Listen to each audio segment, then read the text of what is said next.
The Wonderful Wizard of Oz by L. Frank Baum. Introduction. Folklore, legends, myths, and fairy tales have followed childhood through the ages, for every healthy youngster has a wholesome and instinctive love for stories fantastic, marvelous, and manifestly unreal. The winged fairies of Grimm and Andersen have brought more happiness to childish hearts than all other human creations.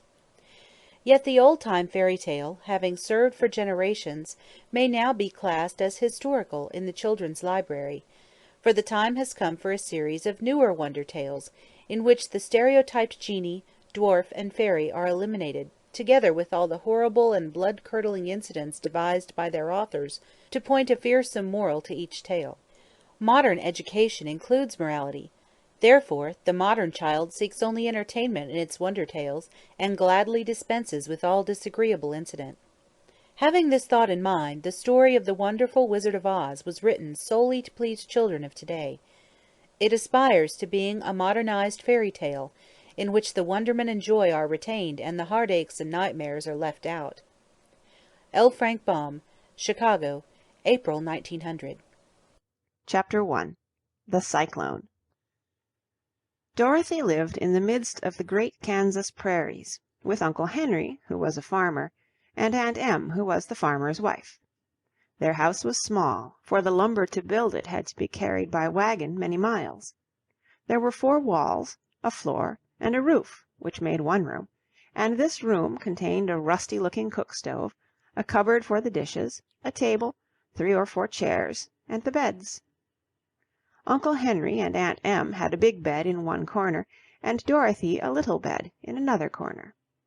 There was no garret at all, and no cellar, except a small hole dug in the ground, called a cyclone cellar, where the family could go in case one of those great whirlwinds arose, mighty enough to crush any building in its path. It was reached by a trap-door in the middle of the floor, from which a ladder led down into the small, dark hole. When Dorothy stood in the doorway and looked around, she could see nothing but the great gray prairie on every side. Not a tree nor a house broke the broad sweep of flat country that reached to the edge of the sky in all directions. The sun had baked the plowed land into a gray mass, with little cracks running through it. Even the grass was not green, for the sun had burned the tops of the long blades until they were the same gray color to be seen everywhere. Once the house had been painted, but the sun blistered the paint, and the rains washed it away, and now the house was as dull and gray as everything else. When Aunt Em came there to live, she was a young, pretty wife. The sun and wind had changed her, too. They had taken the sparkle from her eyes and left them a sober gray. They had taken the red from her cheeks and lips, and they were gray also. She was thin and gaunt, and never smiled now. When Dorothy, who was an orphan, first came to her, Aunt Em had been so startled by the child's laughter that she would scream, and press her hand upon her heart whenever Dorothy's merry voice reached her ears, and she still looked at the little girl with wonder that she could find anything to laugh at. Uncle Henry never laughed. He worked hard from morning till night, and did not know what joy was. He was gray also, from his long beard to his rough boots, and he looked stern and solemn, and rarely spoke. It was Toto that made Dorothy laugh, and saved her from growing as gray as her other surroundings. Toto was not gray. He was a little black dog, with long silky hair and small black eyes that twinkled merrily on either side of his funny wee nose.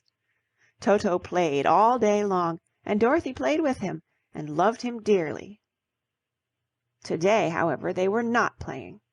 Uncle Henry sat upon the doorstep, and looked anxiously at the sky, which was even grayer than usual. Dorothy stood in the door with Toto in her arms, and looked at the sky too. Aunt Em was washing the dishes. From the far north they heard a low wail of the wind, and Uncle Henry and Dorothy could see where the long grass bowed in waves before the coming storm. There now came a sharp whistling in the air from the south, and as they turned their eyes that way they saw ripples in the grass coming from that direction also. Suddenly Uncle Henry stood up. "There's a cyclone coming, Em," he called to his wife. I'll go look after the stock." Then he ran toward the sheds where the cows and horses were kept. Aunt Em dropped her work and came to the door. One glance told her of the danger close at hand. "Quick, Dorothy!" she screamed. "Run for the cellar!" Toto jumped out of Dorothy's arms and hid under the bed, and the girl started to get him. Aunt Em, badly frightened, threw open the trap-door in the floor and climbed down the ladder into the small dark hole. Dorothy caught Toto at last and started to follow her aunt. When she was halfway across the room there came a great shriek from the wind, and the house shook so hard that she lost her footing and sat down suddenly upon the floor. Then a strange thing happened. The house whirled around 2 or 3 times and rose slowly through the air. Dorothy felt as if she were going up in a balloon. The north and south winds met where the house stood, and made it the exact center of the cyclone. In the middle of a cyclone the air is generally still, but the great pressure of the wind on every side of the house raised it up higher and higher until it was at the very top of the cyclone, and there it remained and was carried miles and miles away as easily as you could carry a feather. It was very dark, and the wind howled horribly around her, but Dorothy found she was riding quite easily. After the first few whirls around, and one other time when the house tipped badly, she felt as if she were being rocked gently, like a baby in a cradle. Toto did not like it.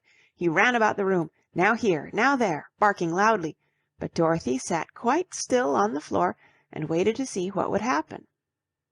Once Toto got too near the open trap-door and fell in, and at first the little girl thought she had lost him, but soon she saw one of his ears sticking up through the hole, for the strong pressure of the air was keeping him up so that he could not fall.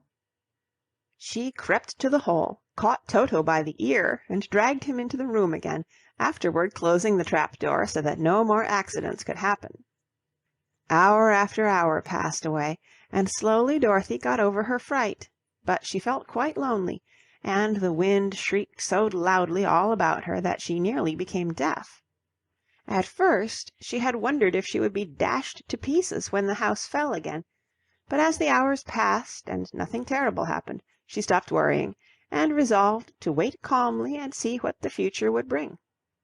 At last she crawled over the swaying floor to her bed and lay down upon it, and Toto followed and lay down beside her. In spite of the swaying of the house and the wailing of the wind, Dorothy soon closed her eyes and fell fast asleep. Chapter 2. The Council with the Munchkins. She was awakened by a shock, so sudden and severe that if Dorothy had not been lying on the soft bed she might have been hurt. As it was, the jar made her catch her breath and wonder what had happened, and Toto put his cold little nose into her face and whined dismally.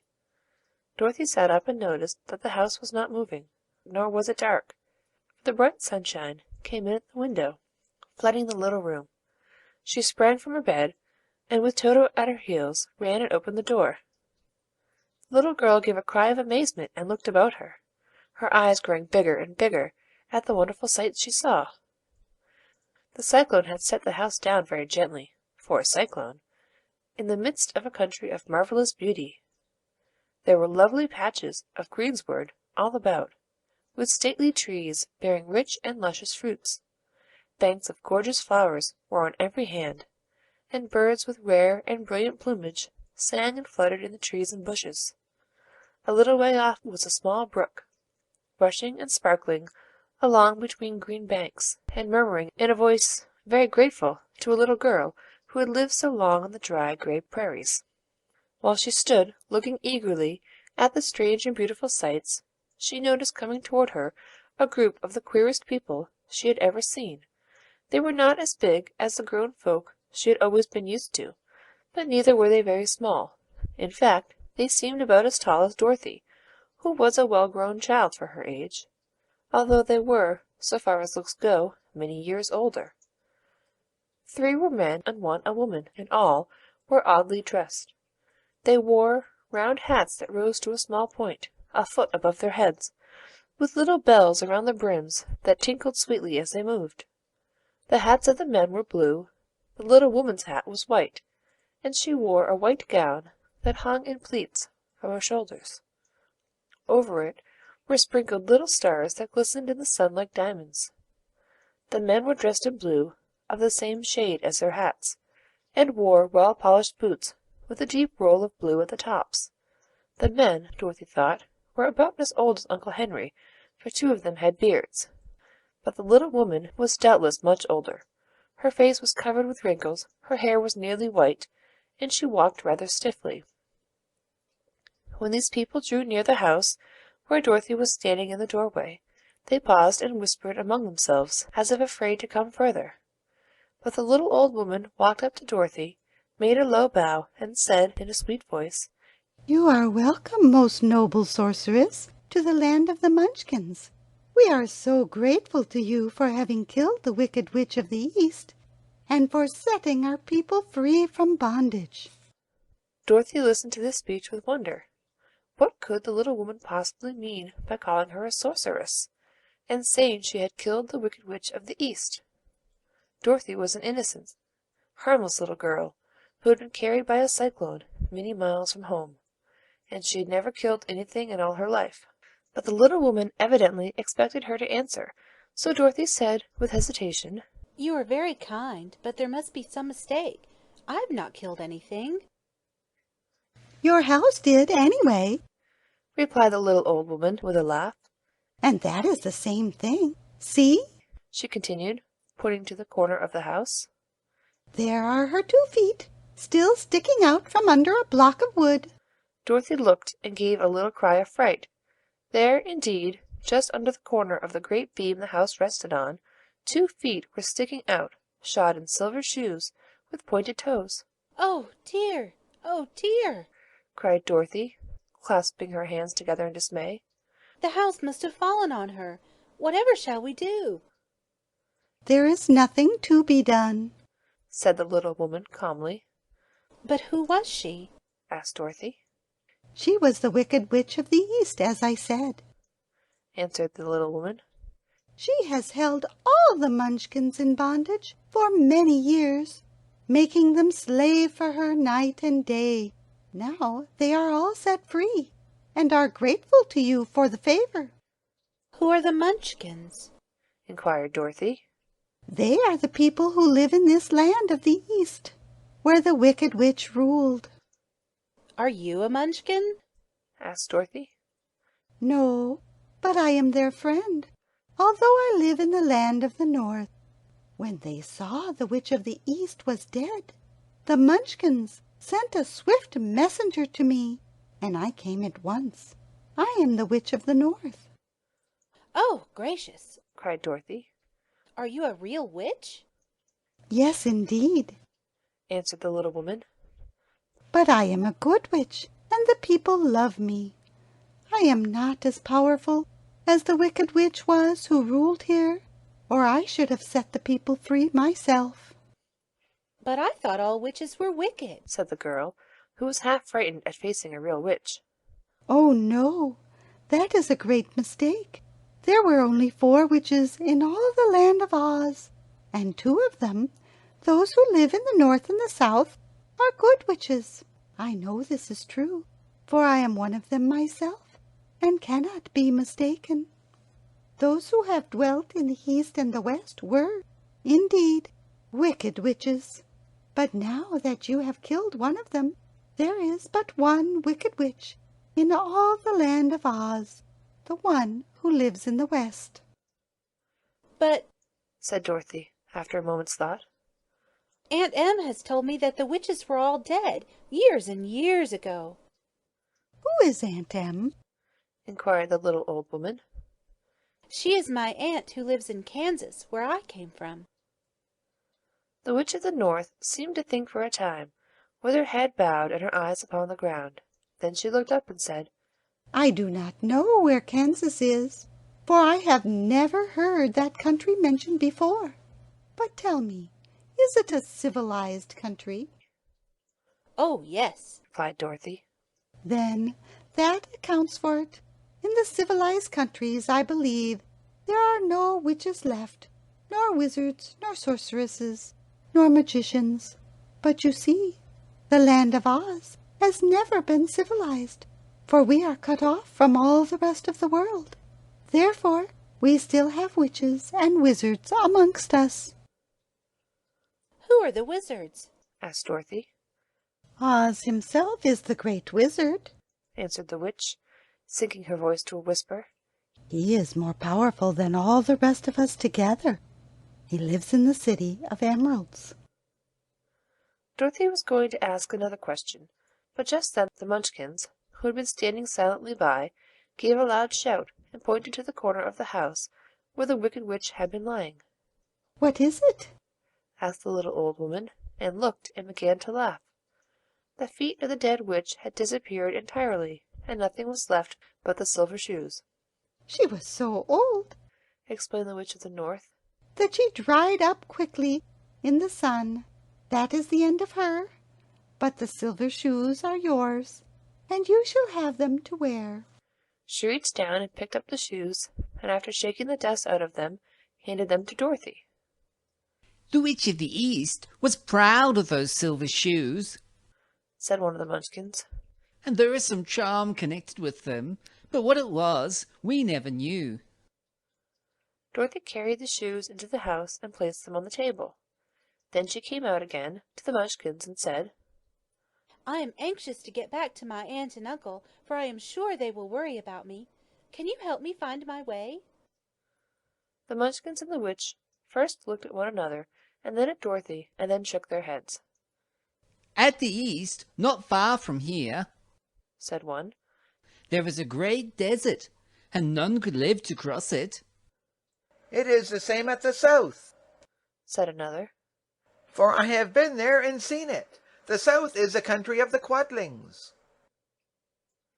"I am told," said the third man, "that it is the same at the west, and that country where the Winkies live is ruled by the wicked witch of the west, who would make you her slave if you passed her way." "The north is my home, said the old lady, and at its edge is the same great desert that surrounds this land of Oz. I am afraid, my dear, you will have to live with us." Dorothy began to sob at this, for she felt lonely among all these strange people. Her tears seemed to grieve the kind-hearted Munchkins, for they immediately took out their handkerchiefs and began to weep also. As for the little old woman, she took off her cap and balanced the point on the end of her nose while she counted. 1, 2, 3. In a solemn voice.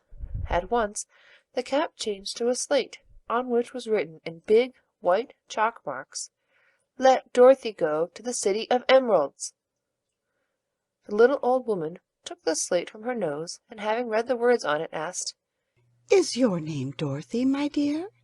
Yes. answered the child, looking up and drying her tears.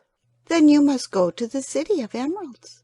Perhaps Oz will help you." Where is the city? asked Dorothy. "It is exactly in the center of the country, and is ruled by Oz, the great wizard I told you of."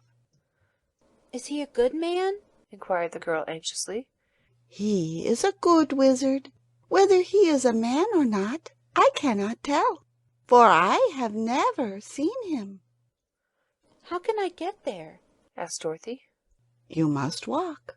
It is a long journey through a country that is sometimes pleasant and sometimes dark and terrible. However, I will use all the magic arts I know of to keep you from harm." Won't you go with me? pleaded the girl, who had begun to look upon the little old woman as her only friend. "No, I cannot do that," she replied. "but I will give you my kiss, and no one will dare injure a person who has been kissed by the Witch of the North." She came close to Dorothy and kissed her gently on the forehead.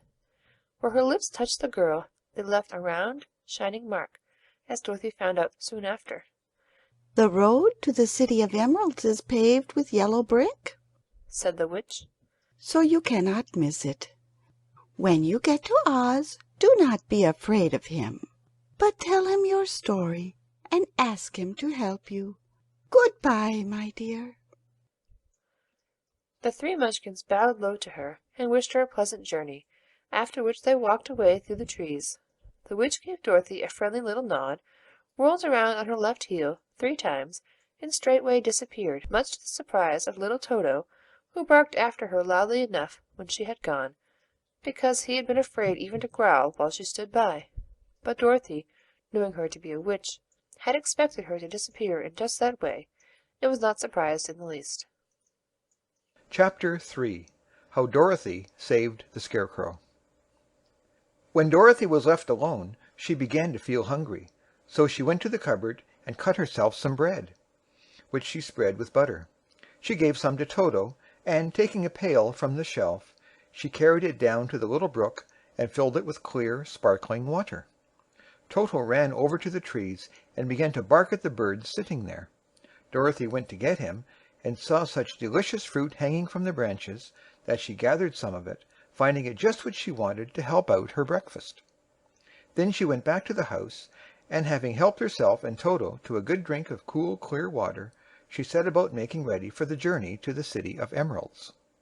Dorothy had only one other dress, but that happened to be clean and was hanging on a peg beside her bed. It was gingham, with checks of white and blue, and although the blue was somewhat faded with many washings, it was still a pretty frock. The girl washed herself carefully, dressed herself in the clean gingham, and tied her pink sunbonnet on her head. She took a little basket and filled it with bread from the cupboard, laying a white cloth over the top.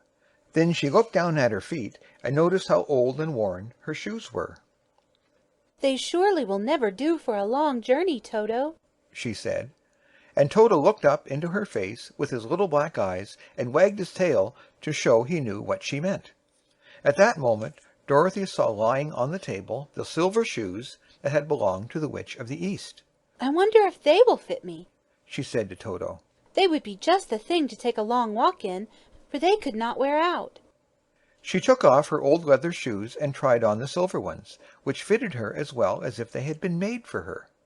Finally she picked up her basket. "Come along, Toto," she said. "We will go to the Emerald City and ask the Great Oz how to get back to Kansas again." She closed the door, locked it, and put the key carefully in the pocket of her dress. And so, with Toto trotting along somberly behind her, she started on her journey. There were several roads nearby, but it did not take her long to find the one paved with yellow bricks. Within a short time she was walking briskly toward the Emerald City, her silver shoes tinkling merrily on the hard yellow roadbed. The sun shone bright, and the birds sang sweetly, and Dorothy did not feel nearly so bad as you might think a little girl would, who had been suddenly whisked away from her own country and set down in the midst of a strange land. She was surprised, as she walked along, to see how pretty the country was about her. There were neat fences on the sides of the road, painted a dainty blue color, and beyond them were fields of grain and vegetables in abundance. Evidently the Munchkins were good farmers and able to raise large crops. Once in a while she would pass a house, and the people came out to look at her and bow low as she went by, for everyone knew she had been the means of destroying the wicked witch and setting them free from bondage. The houses of the Munchkins were odd-looking dwellings, for each was round, with a big dome for a roof. All were painted blue, for in this country of the East blue was the favorite color. Toward evening, when Dorothy was tired with her long walk and began to wonder where she should pass the night, she came to a house rather larger than the rest. On the green lawn before it many men and women were dancing. 5 little fiddlers played as loudly as possible, and the people were laughing and singing, while a big table nearby was loaded with delicious fruits and nuts, pies and cakes, and many other good things to eat. The people greeted Dorothy kindly and invited her to supper and to pass the night with them, for this was the home of one of the richest Munchkins in the land, and his friends were gathered with him to celebrate their freedom from the bondage of the wicked witch. Dorothy ate a hearty supper and was waited upon by the rich Munchkin himself, whose name was Bock. Then she sat upon a settee and watched the people dance. When Bock saw her silver shoes, he said, "You must be a great sorceress." Why? asked the girl. Because you wear silver shoes and have killed the wicked witch. Besides, you have white in your frock, and only witches and sorcerers wear white. My dress is blue and white checked, said Dorothy, smoothing out the wrinkles in it. It's kind of you to wear that, said Bock. Blue is the color of the Munchkins, and white is the witch color. So we know you are a friendly witch. Dorothy did not know what to say to this, for all the people seemed to think her a witch, and she knew very well she was only an ordinary little girl who had come by the chance of a cyclone into a strange land. When she had tired watching the dancing, Bock led her into the house, where he gave her a room with a pretty bed in it. The sheets were made of blue cloth, and Dorothy slept soundly in them till morning, with Toto curled up on the blue rug beside her. She ate a hearty breakfast, and watched a wee Munchkin baby, who played with Toto, and pulled his tail, and crowed and laughed in a way that greatly amused Dorothy. Toto was a fine curiosity to all the people, for they had never seen a dog before. How far is it to the Emerald City? The girl asked. I do not know, answered Bock gravely, for I have never been there. It is better for people to keep away from Oz, unless they have business with him. But it is a long way to the Emerald City, and it will take you many days. The country here is rich and pleasant, but you must pass through rough and dangerous places before you reach the end of your journey. This worried Dorothy a little, but she knew that only the great Oz could help her get to Kansas again, so she bravely resolved not to turn back. She bade her friends good-bye, and again started along the road of yellow brick. When she had gone several miles, she thought she would stop to rest, and so climbed to the top of the fence beside the road and sat down. There was a great cornfield beyond the fence, and not far away she saw a scarecrow, placed high on a pole to keep the birds from the ripe corn. Dorothy leaned her chin upon her hand, and gazed thoughtfully at the scarecrow. Its head was a small sack stuffed with straw, with eyes, nose, and mouth painted on it to represent a face. An old pointed blue hat that had belonged to some Munchkin was perched on his head, and the rest of the figure was a blue suit of clothes, worn and faded, which had also been stuffed with straw. On the feet were some old boots with blue tops, such as every man wore in this country, and the figure was raised above the stalks of corn by means of the pole stuck up its back. While Dorothy was looking earnestly into the queer painted face of the scarecrow, she was surprised to see that one of the eyes slowly wink at her. She thought she must have been mistaken at first, for none of the scarecrows in Kansas ever wink. But presently the figure nodded its head to her in a friendly way. Then she climbed down from the fence and walked up to it, while Toto ran around the pole and barked. "Good day," said the scarecrow in a rather husky voice. Did you speak? asked the girl in wonder. "Certainly," answered the scarecrow.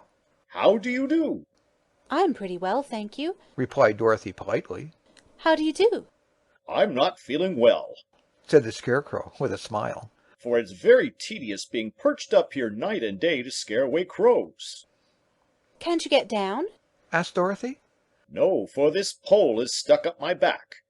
If you will please take away the pole, I shall be greatly obliged to you." Dorothy reached up both arms and lifted the figure off the pole, for, being stuffed with straw, it was quite light. "Thank you very much," said the scarecrow, when he had been set down on the ground. "I feel like a new man." Dorothy was puzzled at this, for it sounded queer to hear a stuffed man speak, and to see him bow and walk along beside her. "Who are you?" asked the scarecrow, when he had stretched himself and yawned. "And where are you going?"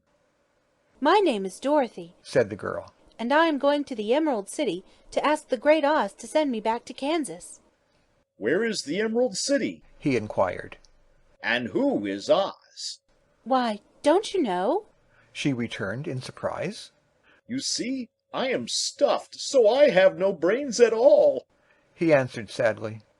Oh, said Dorothy. I'm awfully sorry for you. "Do you think," he asked, "if I go to the Emerald City with you, that Oz would give me some brains?" I cannot tell, she returned. but you may come with me if you like. If Oz will not give you any brains, you will be no worse off than you are now. "That is true," said the scarecrow. You see, he continued confidentially, I don't mind my legs and arms and body being stuffed because I cannot get hurt. If anyone treads on my toes or sticks a pin into me, it doesn't matter, for I can't feel it. But I do not want people to call me a fool, and if my head stays stuffed with straw instead of with brains, as yours is, how am I ever to know anything? I understand how you feel. said the little girl, who was truly sorry for him. If you will come with me, I'll ask Oz to do all he can for you. Thank you, he answered gratefully. They walked back to the road. Dorothy helped them over the fence, and they started along the path of the yellow brick for the Emerald City. Toto did not like this addition to the party at first. He smelled around the stuffed man as if he suspected there might be a nest of rats in the straw, and he often growled in an unfriendly way at the Scarecrow. Don't mind Toto, said Dorothy to her new friend. He never bites. Oh, I'm not afraid, replied the Scarecrow. He can't hurt the straw. Do let me carry that basket for you. I shall not mind it, for I can't get tired. I'll tell you a secret, he continued as he walked along. There is only one thing in the world I am afraid of. What is that? asked Dorothy. The Munchkin farmer who made you? No, answered the Scarecrow. It's a lighted match. Chapter 4. The Road Through the Forest. After a few hours the road began to be rough, and the walking grew so difficult that the Scarecrow often stumbled over the yellow bricks, which were here very uneven. Sometimes, indeed, they were broken or missing altogether, leaving holes that Toto jumped across, and Dorothy walked around. As for the Scarecrow, having no brains, he walked straight ahead, and so stepped into the holes and fell at full length on the hard bricks. It never hurt him, however, and Dorothy would pick him up and set him upon his feet again, while he joined her in laughing merrily at his own mishap. The farms were not nearly so well cared for here as they were farther back. There were fewer houses and fewer fruit trees, and the farther they went, the more dismal and lonesome the country became. At noon they sat down by the roadside near a little brook, and Dorothy opened her basket and got out some bread. She offered a piece to the Scarecrow, but he refused. I am never hungry, he said. And it is a lucky thing I am not, for my mouth is only painted, and if I should cut a hole in it so I could eat, the straw I am stuffed with would come out, and that would spoil the shape of my head. Dorothy saw at once this was true, so she only nodded and went on eating her bread. Tell me something about yourself and the country you came from, said the Scarecrow, when she had finished her dinner. So she told him all about Kansas, and how gray everything was there, and how the Cyclone had carried her to this queer land of Oz. The Scarecrow listened carefully and said, I cannot understand why you should wish to leave this beautiful country and go back to the dry, gray place you call Kansas. That is because you have no brains, answered the girl. No matter how dreary and gray our homes are, we people of flesh and blood would rather live there than in any other country, be it ever so beautiful.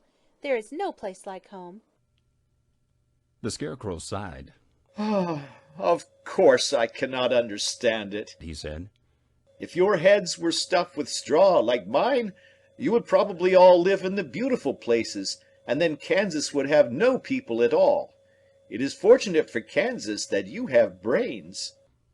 Won't you tell me a story while we are resting? asked the child. The Scarecrow looked at her reproachfully and answered, My life has been so short that I really know nothing whatever. I was only made day before yesterday. What happened in the world before that time is all unknown to me. Luckily, when the farmer made my head, one of the first things he did was to paint my ears, so that I heard what was going on. There was another Munchkin with him, and the first thing I heard the farmer saying, How do you like those ears? They aren't straight, answered the other. Never mind, said the farmer. They are ears just the same, which was true enough. Now I'll make the eyes, said the farmer. So he painted my right eye, and as soon as it was finished, I found myself looking at him and at everything around me with a great deal of curiosity, for this was my first glimpse of the world. That's a rather pretty eye, remarked the Munchkin who was watching the farmer. Blue paint is just the color for eyes."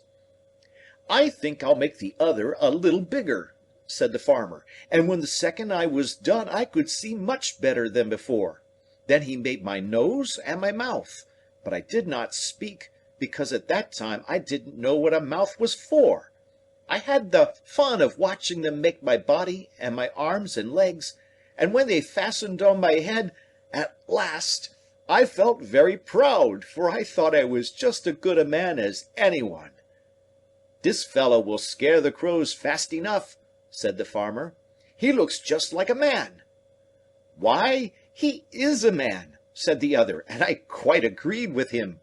The farmer carried me under his arms to the cornfield and set me up on a tall stick, where you found me. He and his friend soon after walked away and left me alone. I did not like to be deserted this way, so I tried to walk after them, but my feet would not touch the ground, and I was forced to stay on that pole.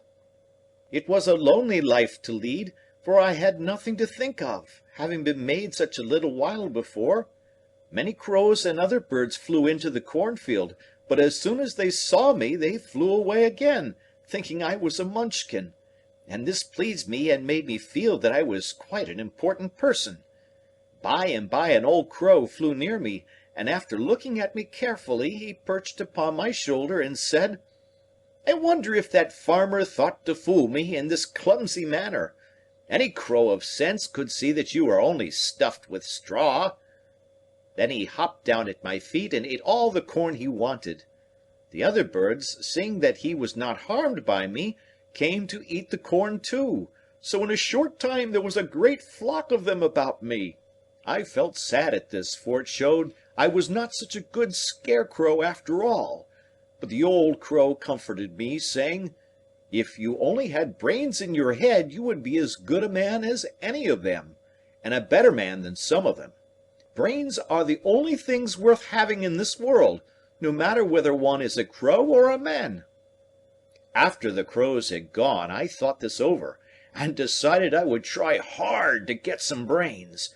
By good luck you came along and pulled me off the stake, and from what you say, I am sure the great Oz will give me brains as soon as we get to the Emerald City. "I hope so," said Dorothy earnestly. "since you seem so anxious to have them." "Oh, yes, I am anxious," returned the Scarecrow. "It is such an uncomfortable feeling to know one is a fool." "Well," said the girl, "let us go." and she handed the basket to the Scarecrow. There were no fences at all by the roadside now, and the land was rough and untilled. Toward evening they came to a great forest, where the trees grew so big and close together that their branches met over the road of yellow brick. It was almost dark under the trees, for the branches shut out the daylight, but the travelers did not stop, and went on into the forest. "If this road goes in, it must come out," said the Scarecrow. "and as the Emerald City is at the other end of the road, we must go wherever it leads us." "Anyone would know that," said Dorothy. "Certainly, that is why I know it," returned the Scarecrow. "If it required brains to figure it out, I never should have said it." After an hour or so, the light faded away, and they found themselves stumbling along in the darkness. Dorothy could not see at all, but Toto could, for some dogs see very well in the dark, and the Scarecrow declared he could see as well as by day. So she took hold of his arm and managed to get along fairly well. "If you see any house or any place where we can pass the night, you must tell me, for it is very uncomfortable walking in the dark." Soon after the Scarecrow stopped. "I see a little cottage at the right of us," he said, "built of logs and branches. Shall we go there?" "Yes, indeed," answered the child. "I am all tired out." So the Scarecrow led her through the trees until they reached the cottage, and Dorothy entered and found a bed of dried leaves in one corner. She lay down at once, and with Toto beside her, soon fell into a sound sleep. The Scarecrow, who was never tired, stood up in another corner and waited patiently until morning came. Chapter 5. The Rescue of the Tin Woodman. When Dorothy awoke, the sun was shining through the trees, and Toto had long been out chasing birds around him and squirrels. She sat up and looked around her, Scarecrow still standing patiently in his corner, waiting for her. "We must go and search for water," she said to him. "Why do you want water?" he asked. "To wash my face clean after the dust of the road, and to drink, so the dry bread will not stick in my throat." "It must be inconvenient to be made of flesh," said the Scarecrow thoughtfully, "for you must sleep and eat and drink. However, you have brains, and it is worth a lot of bother to be able to think properly." They left the cottage and walked through the trees until they found a little spring of clear water, where Dorothy drank and bathed and ate her breakfast. She saw there was not much bread left in the basket, and the girl was thankful the Scarecrow did not have to eat anything, for there was scarcely enough for herself and Toto for the day. When she had finished her meal and was about to go back to the road of yellow brick, she was startled to hear a deep groan nearby. "What was that?" she asked timidly. "I cannot imagine," replied the Scarecrow. "but we can go and see." Just then another groan reached their ears, and the sound seemed to come from behind them. They turned and walked through the forest a few steps, when Dorothy discovered something shining in a ray of sunshine that fell between the trees. She ran to the place and then stopped short, with a little cry of surprise. One of the big trees had been partly chopped through, and standing beside it with an uplifted axe in his hands was a man made entirely of tin. His head and arms and legs were jointed upon his body, and he stood perfectly motionless, as if he could not stir at all. Dorothy looked at him in amazement, and so did the Scarecrow, while Toto barked sharply and made a snap at the tin legs, which hurt his teeth. "Did you groan?" asked Dorothy. "Yes," answered the Tin Man. "I did. I've been groaning for more than a year, and no one has ever heard me before or come to help me." "What can I do for you?" she inquired softly, for she was moved by the sad voice in which the man spoke. "Oh, get an oil can and oil my joints," he answered. "They are rusted so badly that I cannot move them at all. If I am well oiled, I shall soon be all right again. You will find an oil can on a shelf in my cottage." Dorothy at once ran back to the cottage and found the oil can, and then she returned and asked anxiously, "Where are your joints?" "Oil my neck first," replied the Tin Woodman. So she oiled it, and as it was quite badly rusted, the Scarecrow took hold of the tin head and moved it gently from side to side until it worked freely, and then the man could turn it himself. "Now, oil the joints in my arms," he said. And Dorothy oiled them, and the Scarecrow bent them carefully until they were quite free from rust and as good as new. The Tin Woodman gave a sigh of satisfaction and lowered his axe, which he leaned against the tree. "Ah, this is a great comfort," he said. "I have been holding that axe in the air ever since I rusted, and I'm glad to be able to put it down at last. Now, if you will oil the joints of my legs, I shall be all right once more." So they oiled his legs until he could move them freely, and he thanked them again and again for his release, for he seemed a very polite creature and very grateful. "I might have stood there always if you had not come along," he said. "So you have certainly saved my life. How did you happen to be here?" "We are on our way to the Emerald City to see the Great Oz," she answered. "and we stopped at your cottage to pass the night."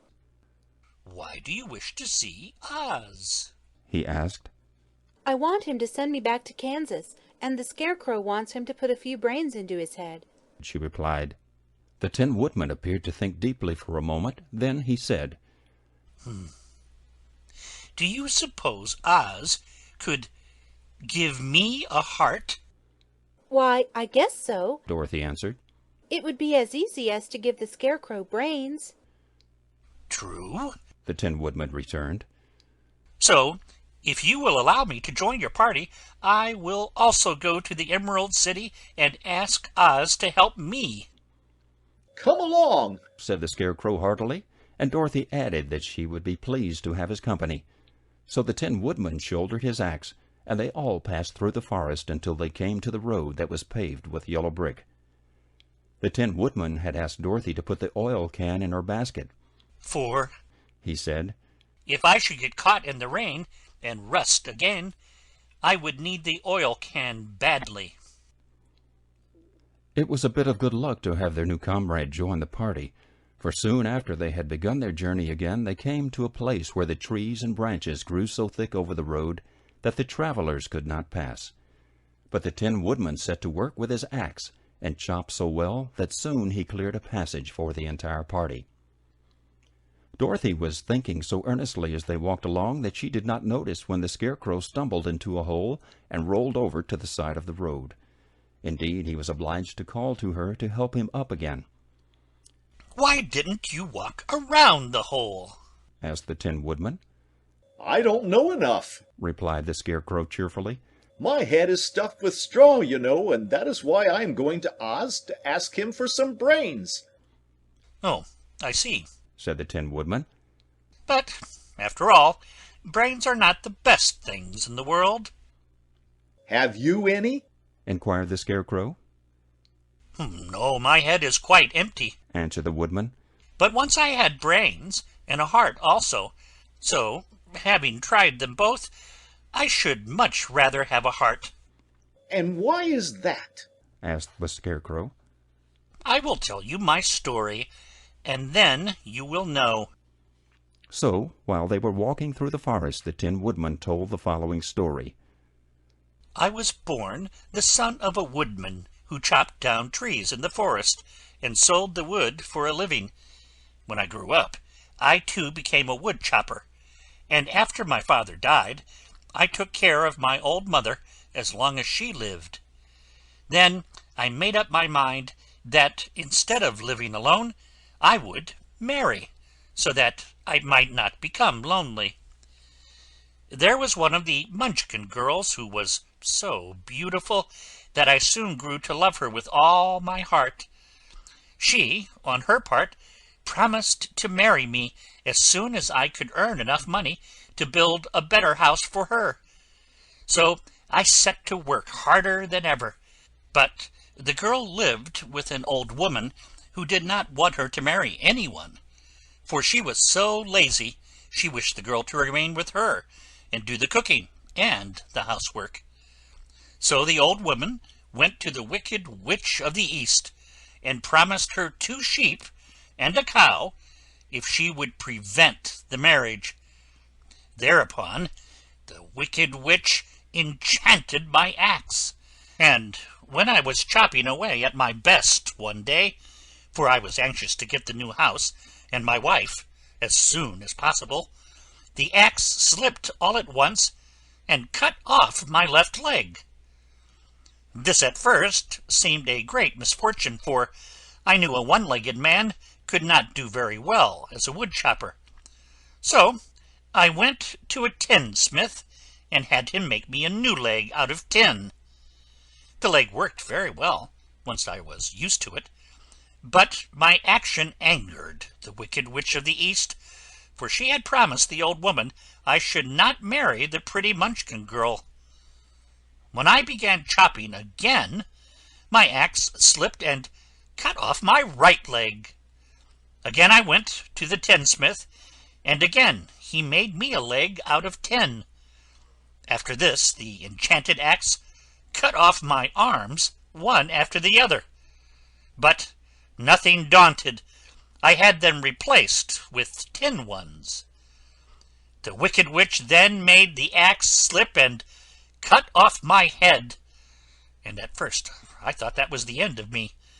But the tinsmith happened to come along, and he made me a new head out of tin. I thought I had beaten the Wicked Witch then, and I worked harder than ever. But I little knew how cruel my enemy could be. She thought of a new way to kill my love for the beautiful Munchkin maiden, and made my axe slip again, so that it cut right through my body, splitting me into 2 halves.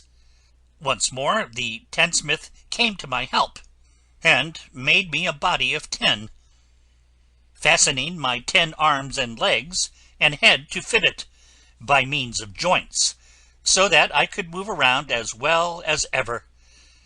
But, alas, I had now no heart, so that I lost all my love for the Munchkin girl, and did not care whether I married her or not. I suppose she is still living with the old woman, waiting for me to come after her. My body shone so brightly in the sun that I felt very proud of it, and it did not matter now if my axe slipped, for it could not cut me. There was only one danger, that my joints would rust. But I kept an oil can in my cottage, and took care to oil myself whenever I needed it.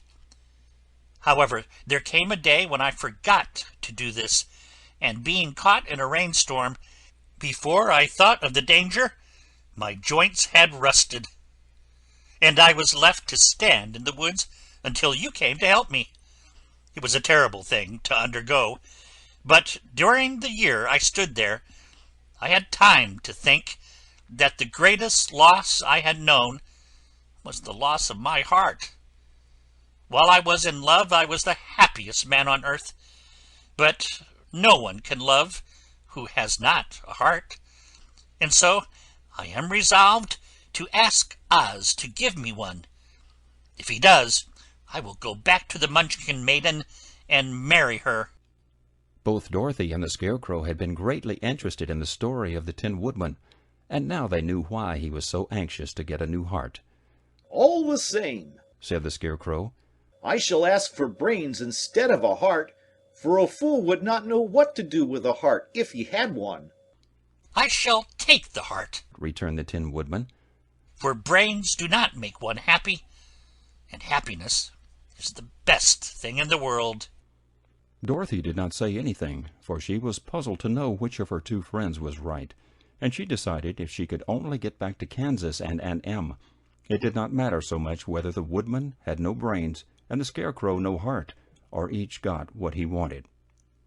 What worried her the most was that the bread was nearly gone, and another meal for herself and Toto would empty the basket. To be sure, neither the Woodman nor the Scarecrow ever ate anything, but she was not made of tin nor straw, and could not live unless she was fed. Chapter 6. All this time Dorothy and her companions had been walking through the thick woods. The road was still paved with yellow brick, but these were much covered by dried branches and dead leaves from the trees, and the walking was not good at all. There were few birds in this part of the forest, for birds love the open country where there is plenty of sunshine. But now and then there came a deep growl from some wild animal hidden among the trees. These sounds made the little girl's heart beat fast, for she did not know what made them. But Toto knew, and he walked close to Dorothy's side and did not even bark in return. "How long will it be," the child asked of the Tin Woodman, "before we are out of the forest?" I cannot tell, was the answer, for I have never been to the Emerald City, but my father went there once when I was a boy, and he said it was a long journey through a dangerous country. Although nearer to the city where Oz dwells, the country is beautiful. But I am not afraid so long as I have my oil can, and nothing can hurt the Scarecrow, while you bear upon your forehead the mark of the good witch's kiss, and that will protect you from harm. "But Toto," said the girl anxiously, "what will protect him?" "We must protect him ourselves if he is in danger," replied the Tin Woodman. Just as he spoke there came from the forest a terrible roar, and the next moment a great lion bounded into the road. With one blow of his paw He sent the Scarecrow spinning over and over to the edge of the road, and then he struck at the Tin Woodman with his sharp claws. But to the lion's surprise he could make no impression on the tin, although the woodman fell over in the road and lay still. Little Toto, now that he had an enemy to face, ran barking toward the lion, and the great beast had opened his mouth to bite the dog, when Dorothy, fearing Toto would be killed, and heedless of the danger, rushed forward and slapped the lion upon his nose as hard as she could, while she cried out, "Don't you dare bite Toto! You ought to be ashamed of yourself, a big beast like you, to bite a poor little dog." "I didn't bite him," said the lion, as he rubbed his nose with his paw where Dorothy had hit it. "No, but you tried to," she retorted. "You are nothing but a big coward." "I know it," said the lion, hanging his head in shame. "I've always known it. But how can I help it?" "I don't know, I'm sure. To think of your striking a stuffed man like the poor Scarecrow." "Is he stuffed?" asked the lion in surprise, as he watched her pick up the Scarecrow and set him upon his feet, while she patted him into shape again. "Of course he's stuffed," replied Dorothy, who was still angry. "That's why he went over so easily," remarked the lion. "It astonished me to see him whirl around so. Is the other one stuffed also?" "No," said Dorothy. "He's made of tin." And she helped the woodman up again. "That's why he nearly blunted my claws," said the lion. "When they scratched against the tin, it made a cold shiver run down my back. What is that little animal you are so tender of?" "He is my dog, Toto," answered Dorothy. "Is he made of tin or stuffed?" asked the lion. "Neither. He's a meat dog," said the girl. "Oh, he is a curious animal, and seems remarkably small, now that I look at him. No one would think of biting such a little thing, except a coward like me," continued the lion sadly. "What makes you a coward?" asked Dorothy, looking at the great beast in wonder, for he was as big as a small horse. "It's a mystery," replied the lion. "I suppose I was born that way. All the other animals in the forest naturally expect me to be brave, for the lion is everywhere thought to be the king of beasts. I learned that if I roared very loudly, every living thing was frightened and got out of my way. Whenever I met a man, I've been awfully scared, but I just roared at him, and he has always run away as fast as he could go. If the elephants and the tigers and the bears had ever tried to fight me, I should have run myself. I'm such a coward. But just as soon as they hear me roar, they all try to get away from me, and of course I let them go." "But that isn't right. The king of beasts shouldn't be a coward," said the Scarecrow. "I know it," returned the lion, wiping a tear from his eye with the tip of his tail. "It is my great sorrow, and makes my life very unhappy. But whenever there is danger, my heart begins to beat fast." "Perhaps you have heart disease," said the Tin Man. "It may be," said the lion. "If you have," continued the Tin Woodman, "you ought to be glad, for it proves you have a heart. For my part, I have no heart, so I cannot have heart disease." "Perhaps," said the lion thoughtfully. "if I had no heart, I should not be a coward." "Have you brains?" asked the Scarecrow. "I suppose so. I've never looked to see." "I'm going to the Great Oz to ask him to give me some," remarked the Scarecrow. "for my head is stuffed with straw." "And I am going to ask him to give me a heart," said the Woodman. "And I am going to ask him to send Toto and me back to Kansas," added Dorothy. "Do you think Oz could give me courage?" asked the Cowardly Lion. "Just as easily as he could give me brains," said the Scarecrow. "Or give me a heart," said the Tin Woodman. "Or send me back to Kansas," said Dorothy.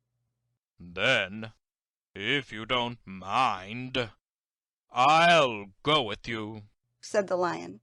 for my life is simply unbearable without a bit of courage."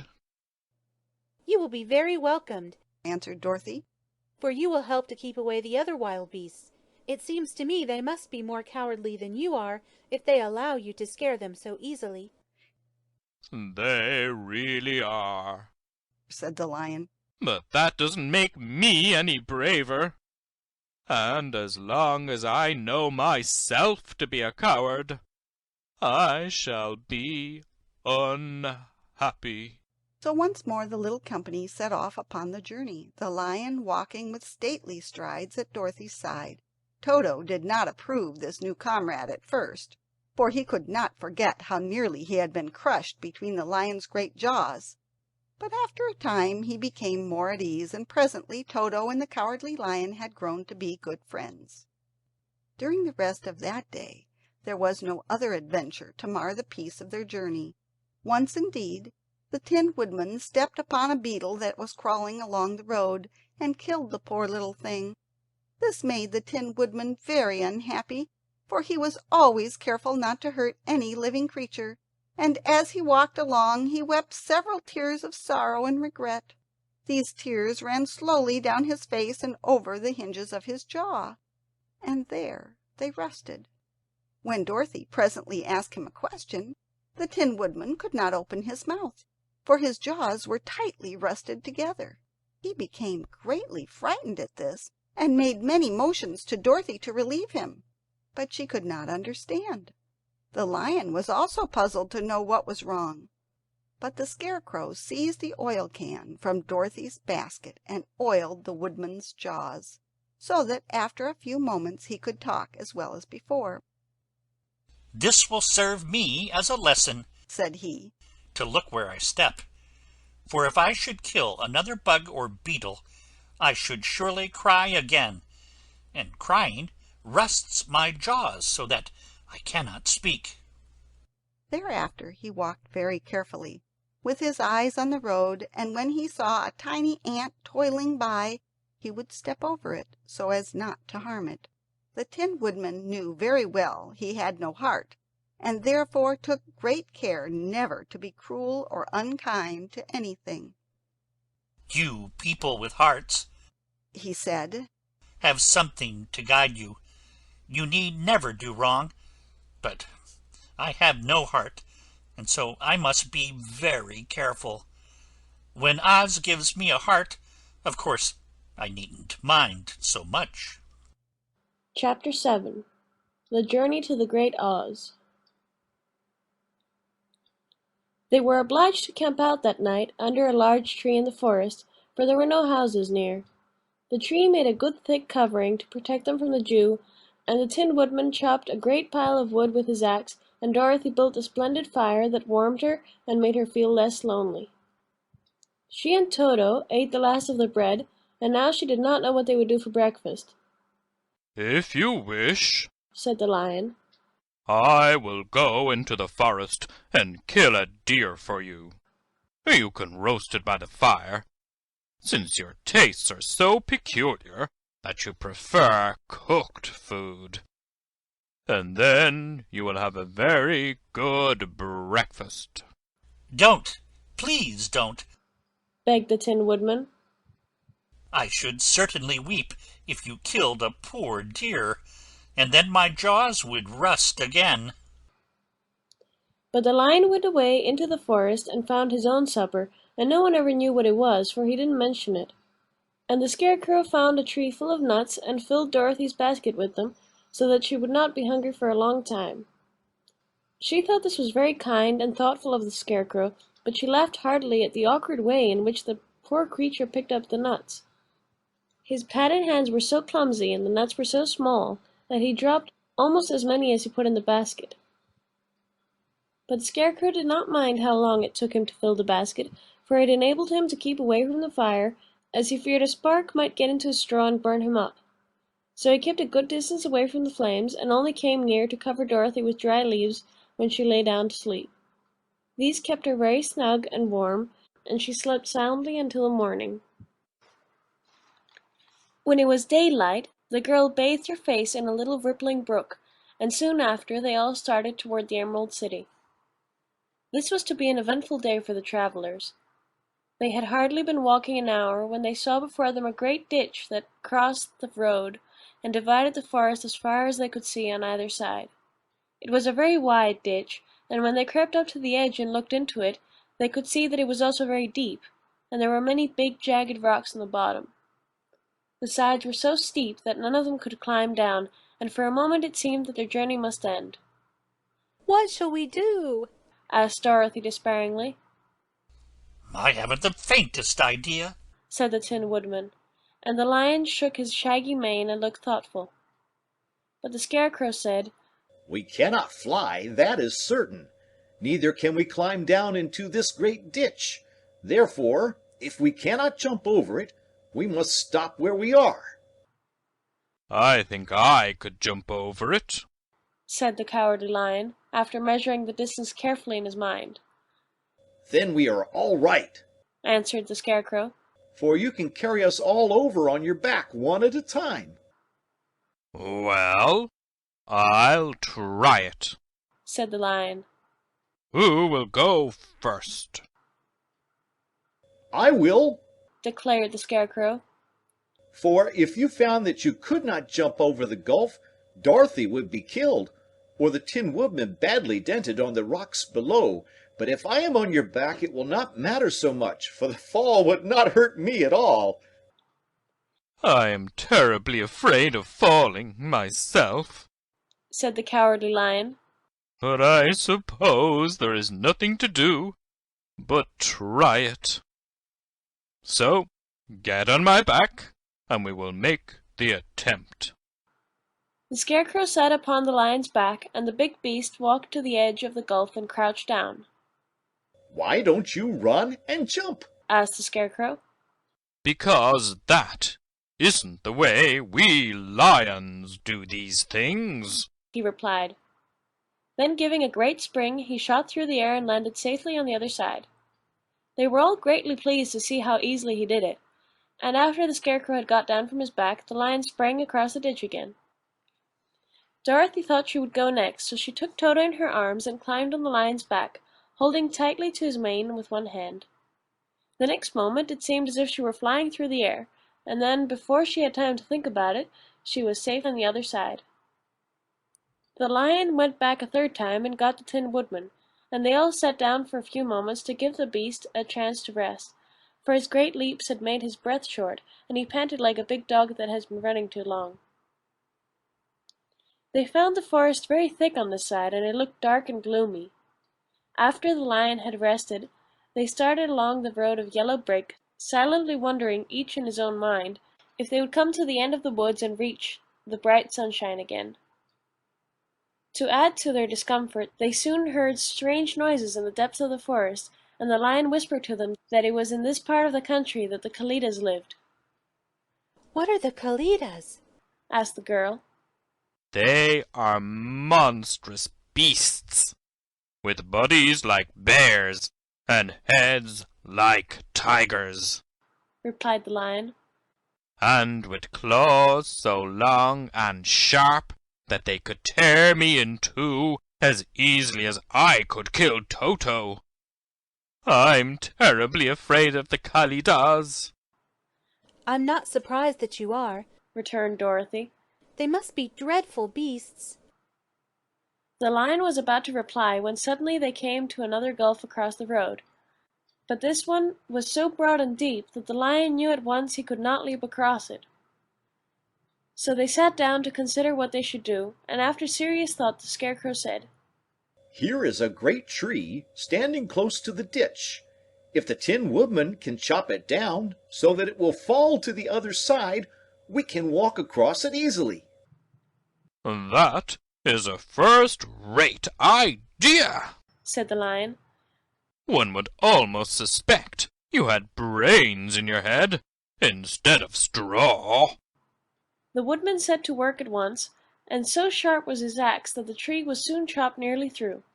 Then the lion put his strong front legs against the tree and pushed with all his might, and slowly the big tree tipped and fell with a crash across the ditch, with its top branches on the other side.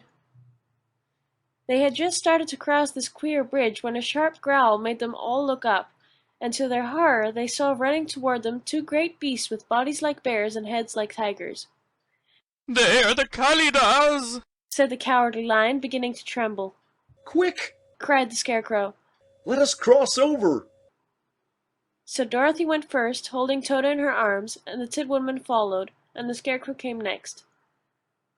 The lion, although he was certainly afraid, turned to face the Kalidas, and then he gave so loud and terrible a roar that Dorothy screamed, and the Scarecrow fell over backward, while even the fierce beasts stopped short and looked at him in surprise. But seeing they were bigger than the lion, and remembering that there were two of them and only one of him, the Kalidas again rushed forward, and the lion crossed over the tree and turned to see what they would do next. Without stopping an instant, the fierce beasts also began to cross the tree, and the lion said to Dorothy, "We are lost, for they will surely tear us to pieces with their sharp claws. But stand close behind me, and I will fight them as long as I am alive." "Wait a minute!" called the Scarecrow. He had been thinking what was best to be done, and now he asked the woodman to chop away the end of the tree that rested on their side of the ditch. The Tin Woodman began to use his axe at once, and just as the two Kalidas were nearly across, the tree fell with a crash into the gulf, carrying the ugly, snarling brutes with it, and both were dashed to pieces on the sharp rocks at the bottom. "Well," said the Cowardly Lion, drawing a long breath of relief, "I see we are going to live a little while longer, and I am glad of it.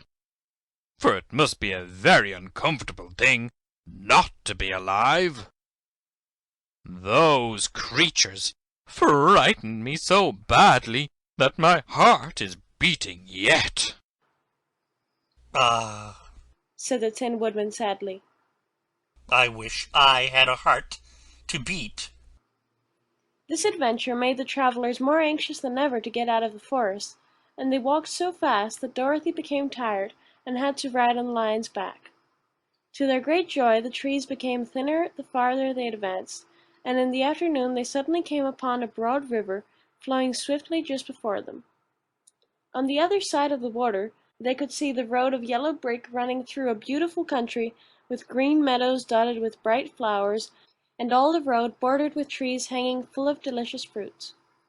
They were greatly pleased to see this delightful country before them. "How shall we cross the river?" asked Dorothy. "That is easily done," replied the Scarecrow. "The Tin Woodman must build us a raft so that we can float to the other side." So the woodman took his axe and began to chop down small trees to make a raft, and while he was busy at this, the Scarecrow found on the river bank a tree full of fine fruit. This pleased Dorothy, who had eaten nothing but nuts all day, and she made a hearty meal of the ripe fruit. But it takes time to make a raft, even when one is as industrious and untiring as the Tin Woodman, and when night came, the work was not done. So they found a cozy place under the trees, where they slept well until the morning. And Dorothy dreamed of the Emerald City, and of the good Wizard Oz, who would soon send her back to her own home again. Chapter 8. The Deadly Poppy Field. Our little party of travelers awakened the next morning, refreshed and full of hope, and Dorothy breakfasted like a princess off peaches and plums from the trees beside the river. Behind them was the dark forest they had passed safely through, although they had suffered many discouragements. But before them was a lovely sunny country that seemed to beckon them on to the Emerald City. To be sure, the broad river now cut them off from this beautiful land, but the raft was nearly done, and after the Tin Woodman had cut a few more logs and fastened them together with wooden pins, they were ready to start. Dorothy sat down in the middle of the raft and held Toto in her arms. When the Cowardly Lion stepped upon the raft, it tipped badly, for he was big and heavy. But the Scarecrow and the Tin Woodman stood upon the other end to steady it, and they had long poles in their hands to push the raft through the water. They got along quite well at first, but when they reached the middle of the river, the swift current swept the raft downstream, farther and farther away from the road of yellow brick, and the water grew so deep that the long poles would not touch the bottom. "This is bad," said the Tin Woodman, "for if we cannot get to the land, we shall be carried into the country of the Wicked Witch of the West, and she will enchant us and make us her slaves." "And then I should get no brains," said the Scarecrow. "And I should get no courage," said the Cowardly Lion. "And I should get no heart," said the Tin Woodman. "And I should never get back to Kansas," said Dorothy. "We must certainly get to the Emerald City if we can," the Scarecrow continued, and he pushed so hard on his long pole that it stuck fast in the mud at the bottom of the river. Then, before he could pull it out again, or let go, the raft was swept away, and the poor Scarecrow left clinging to the pole in the middle of the river. "Goodbye!" he called after them, and they were very sorry to leave him. Indeed, the Tin Woodman began to cry, but fortunately remembered that he might rust, and so dried his tears on Dorothy's apron. Of course this was a bad thing for the Scarecrow. "I am now worse off than when I first met Dorothy," he thought. "Then I was stuck on a pole in a cornfield, where I could make believe scare the crows at any rate. But surely there is no use for a scarecrow stuck on a pole in the middle of a river. I am afraid I shall never have any brains after all." Down the stream the raft floated, and the poor Scarecrow was left far behind. Then the Lion said, "Something must be done to save us. I think I can swim to the shore and pull the raft after me, if you will only hold fast to the tip of my tail." So he sprang into the water, and the Tin Woodman caught fast hold of his tail. Then the Lion began to swim with all his might toward the shore. It was hard work, although he was so big, but by and by they were drawn out of the current, and then Dorothy took the Tin Woodman's long pole and helped push the raft to the land. They were all tired out when they reached the shore at last, and stepped off upon the pretty green grass, and they also knew that the stream had carried them a long way past the road of yellow brick that led to the Emerald City. "What shall we do now?" asked the Tin Woodman, as the Lion lay down on the grass to let the sun dry him. "We must get back to the road in some way," said Dorothy. "The best plan will be to walk along the river bank until we get to the road again," remarked the Lion. So, when they were rested, Dorothy picked up her basket, and they started along the grassy bank to the road from which the river had carried them. It was a lovely country, with plenty of flowers and fruit trees and sunshine to cheer them, and had they not felt so sorry for the poor Scarecrow, they could have been very happy. They walked along as fast as they could, Dorothy only stopping once to pick a beautiful flower, and after a time the Tin Woodman cried out, "Look!" Then they all looked at the river and saw the Scarecrow perched upon his pole in the middle of the water, looking very lonely and sad. "What can we do to save him?" asked Dorothy. The Lion and the Woodman both shook their heads, for they did not know. So they sat down upon the bank and gazed wistfully at the Scarecrow until a stork flew by, who upon seeing them stopped to rest at the water's edge. "Who are you, and where are you going?" asked the stork. "I am Dorothy," answered the girl. "and these are my friends, the Tin Woodman and the Cowardly Lion, and we are going to the Emerald City." "This isn't the road," said the stork, as she twisted her long neck and looked sharply at the queer party. "I know it," returned Dorothy. "but we have lost the Scarecrow, and are wondering how we shall get him again." "Where is he?" asked the stork. "Over there, in the river," answered the little girl.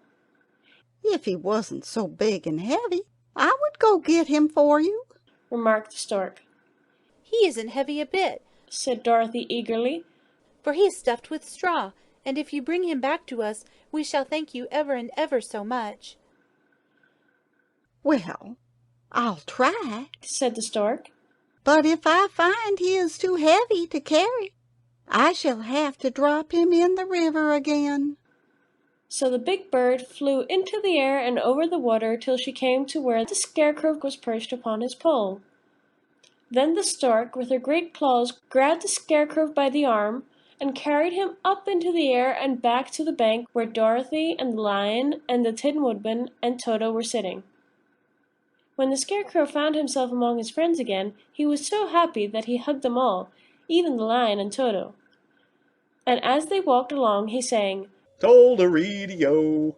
At every step he felt so gay. "I was afraid I should have to stay in the river forever," he said. "But the kind stork saved me, and if I ever get any brains, I shall find the stork again and do her some kindness in return." "That's all right," said the stork, who was flying along beside them.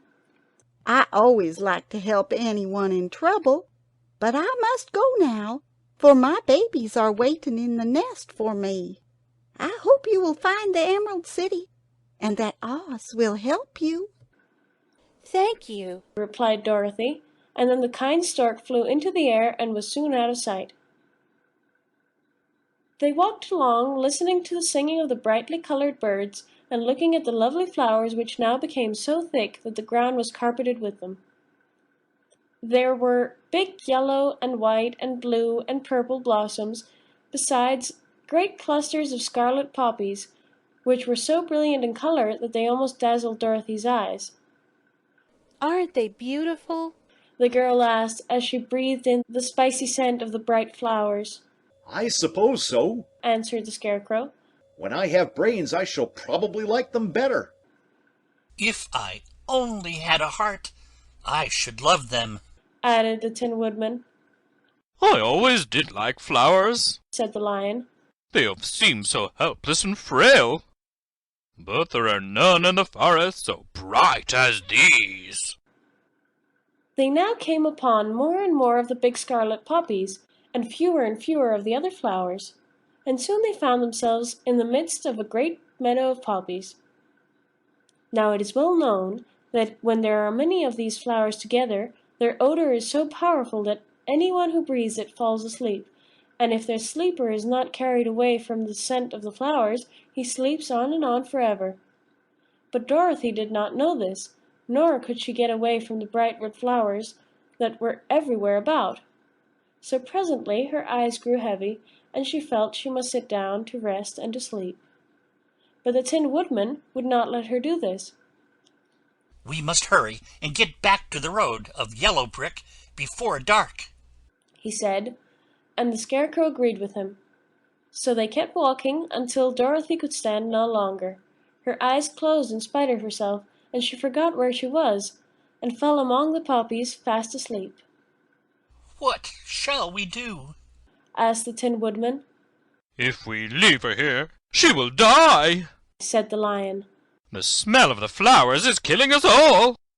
I myself can scarcely keep my eyes open, and the dog is asleep already." It was true. Toto had fallen down beside his little mistress.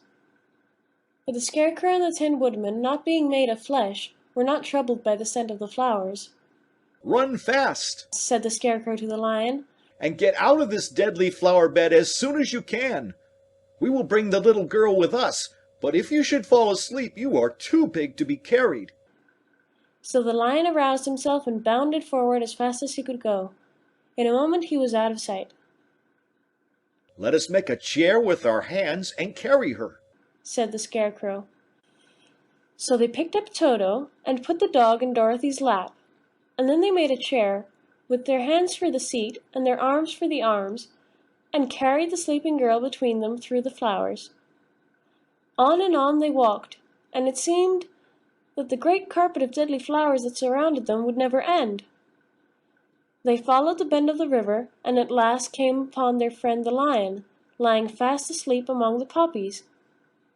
The flowers had been too strong for the huge beast, and he had given up at last, and fallen only a short distance from the end of the poppy bed, where the sweet grass spread in beautiful green fields before them. "We can do nothing for him," said the Tin Woodman sadly, "for he is much too heavy to lift.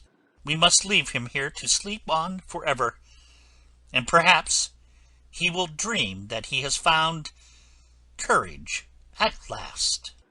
"I'm sorry," said the Scarecrow.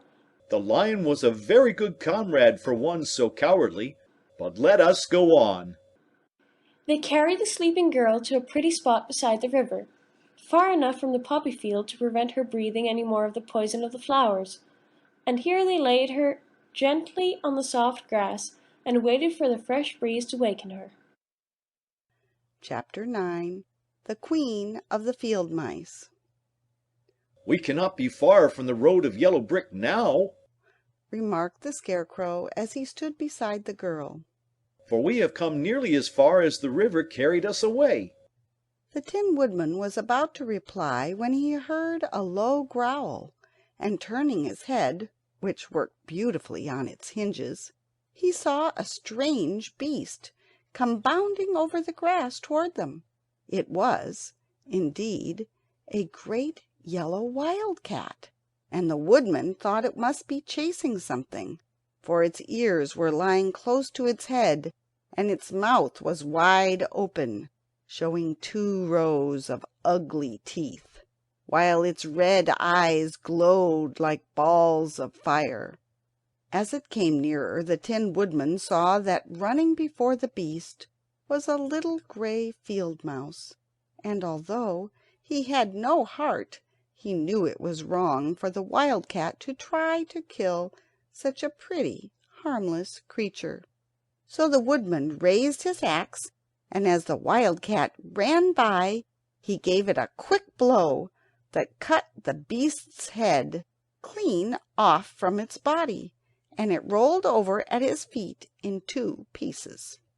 The field mouse, now that it was freed from its enemy, stopped short, and coming slowly up to the Woodman, it said in a squeaky little voice, "Oh, thank you. Thank you ever so much for saving my life." "Don't speak of it, I beg of you," replied the Woodman. "I have no heart, you know, so I am careful to help all those who may need a friend, even if it happens to be only a mouse." "Only a mouse?" cried the little animal indignantly. "Why, I am a queen of all the field mice." "Oh, indeed," said the Woodman, making a bow. "Therefore you have done a great deed, as well as a brave one, in saving my life," added the Queen. At that moment several mice were seen running up as fast as their little legs would carry them, and when they saw their Queen they exclaimed, "Oh, your Majesty, we thought you would be killed! How did you manage to escape the great wildcat?" They all bowed so low to the little Queen that they almost stood upon their heads. "This funny Tin Man," she answered, "killed the wildcat and saved my life. So hereafter you must all serve him and obey his slightest wish." "We will!" cried all the mice in a shrill chorus, and then they scampered in all directions, for Toto had awakened from his sleep, and seeing all these mice around him, he gave one bark of delight and jumped right into the middle of the group. Toto always loved to chase mice when he lived in Kansas, and he saw no harm in it. But the Tin Man caught the dog in his arms and held him tight, while he called to the mice, "Come back, come back! Toto shall not hurt you." At this the Queen of the Mice stuck her head out from underneath a clump of grass, and asked in a timid voice, "Are you sure he will not bite us?" "I will not let him," said the Woodman. "so do not be afraid." One by one the mice came creeping back, and Toto did not bark again, although he tried to get out of the Woodman's arms, and would have bitten him had he not known very well he was made of tin. Finally one of the biggest mice spoke. "Is there anything we can do," it asked, "to repay you for saving the life of our queen?" "Nothing that I know of," answered the Woodman. But the Scarecrow, who had been trying to think, but could not because his head was stuffed with straw, said quickly, "Oh, yes! You can save our friend the Cowardly Lion who is asleep in the poppy bed." "A lion!" cried the little Queen. "Why, he would eat us all up!" "Oh, no!" declared the Scarecrow. "This lion is a coward." "Really?" asked the mouse. "He says so himself," answered the Scarecrow. "and he would never hurt anyone who is our friend. If you will help us to save him, I promise that he shall treat you all with kindness." "Very well," said the Queen. "we trust you. But what shall we do?" "Are there many of these mice which call you queen and are willing to obey you?" "Oh, yes, there are thousands," she replied. "Then send for them all to come here as soon as possible, and let each one bring a long piece of string." The Queen turned to the mice that attended her, and told them to go at once and get all her people. As soon as they heard her orders they ran away in every direction as fast as possible. "Now," said the Scarecrow to the Tin Woodman, "you must go to those trees by the riverside and make a truck that will carry the lion." So the Woodman went at once to the trees and began to work, and he soon made a truck out of the limbs of trees, from which he chopped away all the leaves and branches. He fastened it together with wooden pegs and made the four wheels out of short pieces of a big tree trunk. So fast and so well did he work that by the time the mice began to arrive the truck was all ready for them. They came from all directions, and there were thousands of them, big mice and little mice and middle-sized mice, and each one brought a piece of string in his mouth. It was about this time that Dorothy woke from her long sleep and opened her eyes. She was greatly astonished to find herself lying upon the grass with thousands of mice standing around and looking at her timidly. But the Scarecrow told her about everything, and turning to the dignified little mouse, he said, "Permit me to introduce to you Her Majesty the Queen." Dorothy nodded gravely, and the Queen made a curtsy, after which she became quite friendly with the little girl. The Scarecrow and the Woodman now began to fasten the mice to the truck, using the strings they had brought. One end of a string was tied around the neck of each mouse, and the other end to the truck. Of course the truck was 1,000 times bigger than any of the mice who were to draw it, but when all the mice had been harnessed they were able to pull it quite easily. Even the Scarecrow and the Tin Woodman could sit on it, and were drawn swiftly by their queer little horses to the place where the lion lay asleep. After a great deal of hard work, for the lion was heavy, they managed to get him up on the truck. Then the Queen hurriedly gave her people the order to start, for she feared if the mice stayed among the poppies too long they also would fall asleep. At first the little creatures, many though they were, could hardly stir the heavily loaded truck. But the woodman and the Scarecrow both pushed from behind, and they got along better. Soon they rolled the lion out of the poppy bed to the green fields, where he could breathe the sweet fresh air again, instead of the poisonous scent of the flowers. Dorothy came to meet them and thanked the little mice warmly for saving her companion from death. She had grown so fond of the big lion, she was glad he had been rescued. Then the mice were unharnessed from the truck and scampered away through the grass to their homes. The queen of the mice was the last to leave. "If ever you need us again," she said, "come out into the field and call, and we shall hear you and come to your assistance. Goodbye."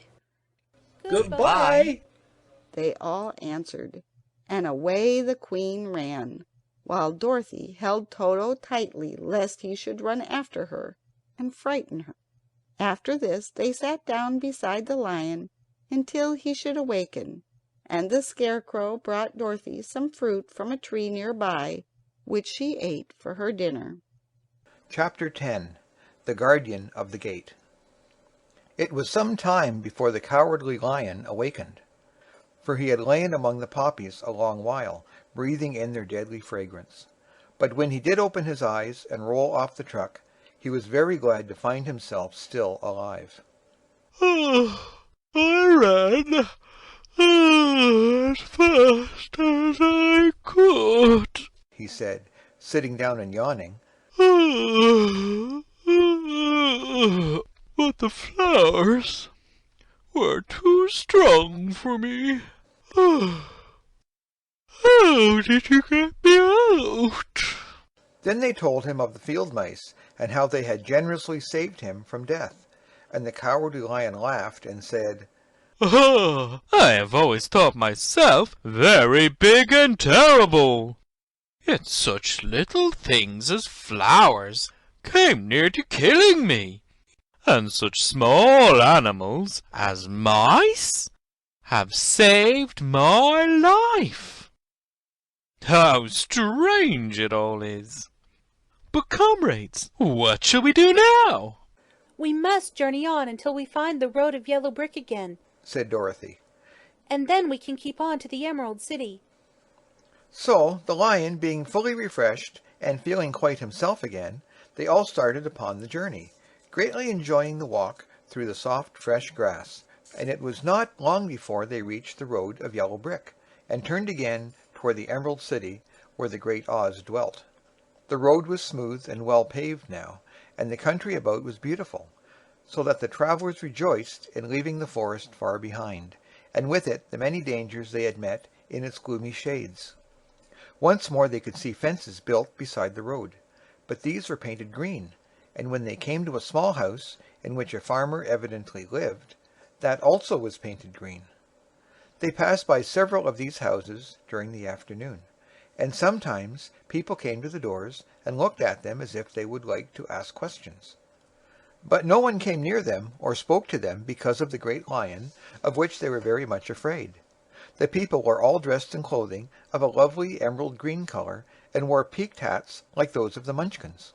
"This must be the land of Oz," said Dorothy. "and we are surely getting near the Emerald City." "Yes," answered the Scarecrow. "Everything is green here, while in the country of the Munchkins blue was the favorite color.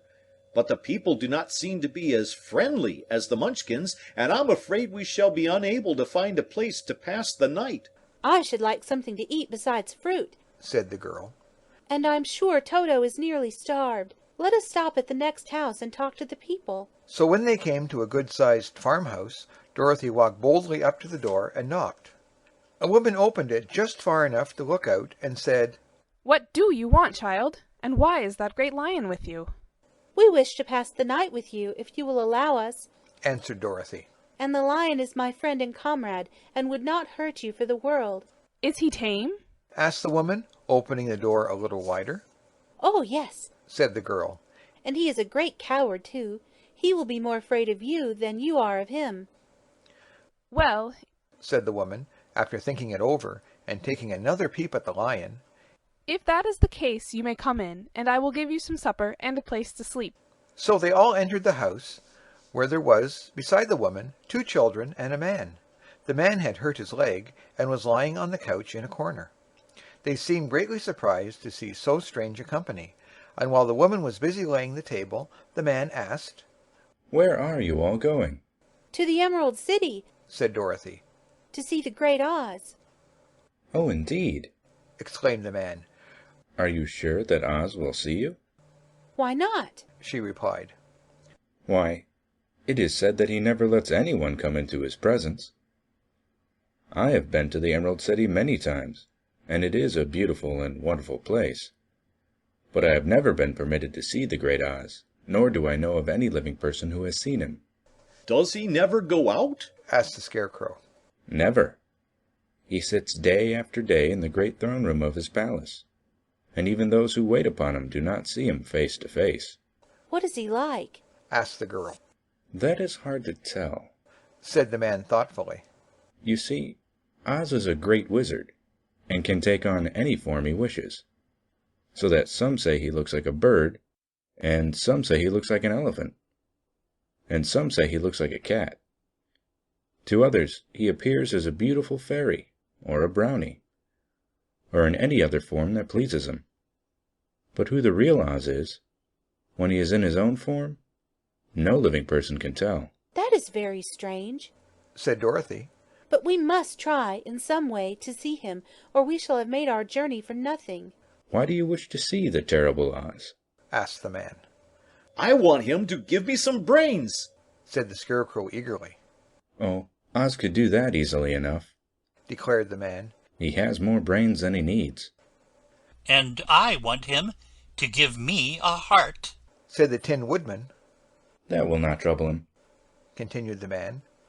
"for Oz has a large collection of hearts, of all sizes and shapes." "And I want him to give me courage," said the Cowardly Lion. "Oz keeps a great pot of courage in his throne room," said the man, "which he has covered with a golden plate, to keep it from running over. He will be glad to give you some." "And I want him to send me back to Kansas," said Dorothy. "Where is Kansas?" asked the man, with surprise. "I don't know," replied Dorothy sorrowfully. "but it is my home, and I'm sure it's somewhere." "Very likely. Well, Oz can do anything, so I suppose he will find Kansas for you. But first you must get to see him, and that will be a hard task, for the Great Wizard does not like to see anyone, and he usually has his own way. But what do you want?" he continued, speaking to Toto. Toto only wagged his tail, for, strange to say, he could not speak. The woman now called to them that supper was ready. So they gathered around the table, and Dorothy ate some delicious porridge and a dish of scrambled eggs and a plate of nice white bread, and enjoyed her meal. The lion ate some of the porridge, but did not care for it, saying that it was made from oats, and oats were food for horses, not for lions. The Scarecrow and the Tin Woodman ate nothing at all. Toto ate a little of everything, and was glad to get a good supper again. The woman now gave Dorothy a bed to sleep in, and Toto lay down beside her, while the lion guarded the door of her room so she might not be disturbed. The Scarecrow and the Tin Woodman stood up in a corner and kept quiet all night, although of course they could not sleep. The next morning, as soon as the sun was up, they started on their way, and soon saw a beautiful green glow in the sky just before them. "That must be the Emerald City," said Dorothy.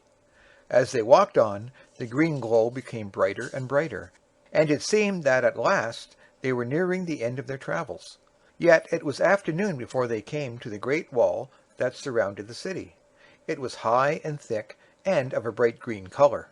In front of them, and at the end of the road of yellow brick, was a big gate, all studded with emeralds that glittered so in the sun that even the painted eyes of the Scarecrow were dazzled by their brilliancy. There was a bell beside the gate, and Dorothy pushed the button and heard a silvery tinkle sound within. Then the big gate swung slowly open, and they all passed through and found themselves in a high arched room, the walls of which glistened with countless emeralds. Before them stood a little man about the same size as the Munchkins. He was clothed all in green, from his head to his feet, and even his skin was of a greenish tint. At his side was a large green box. When he saw Dorothy and her companions, the man asked, "What do you wish in the Emerald City?" "We came here to see the Great Oz," said Dorothy.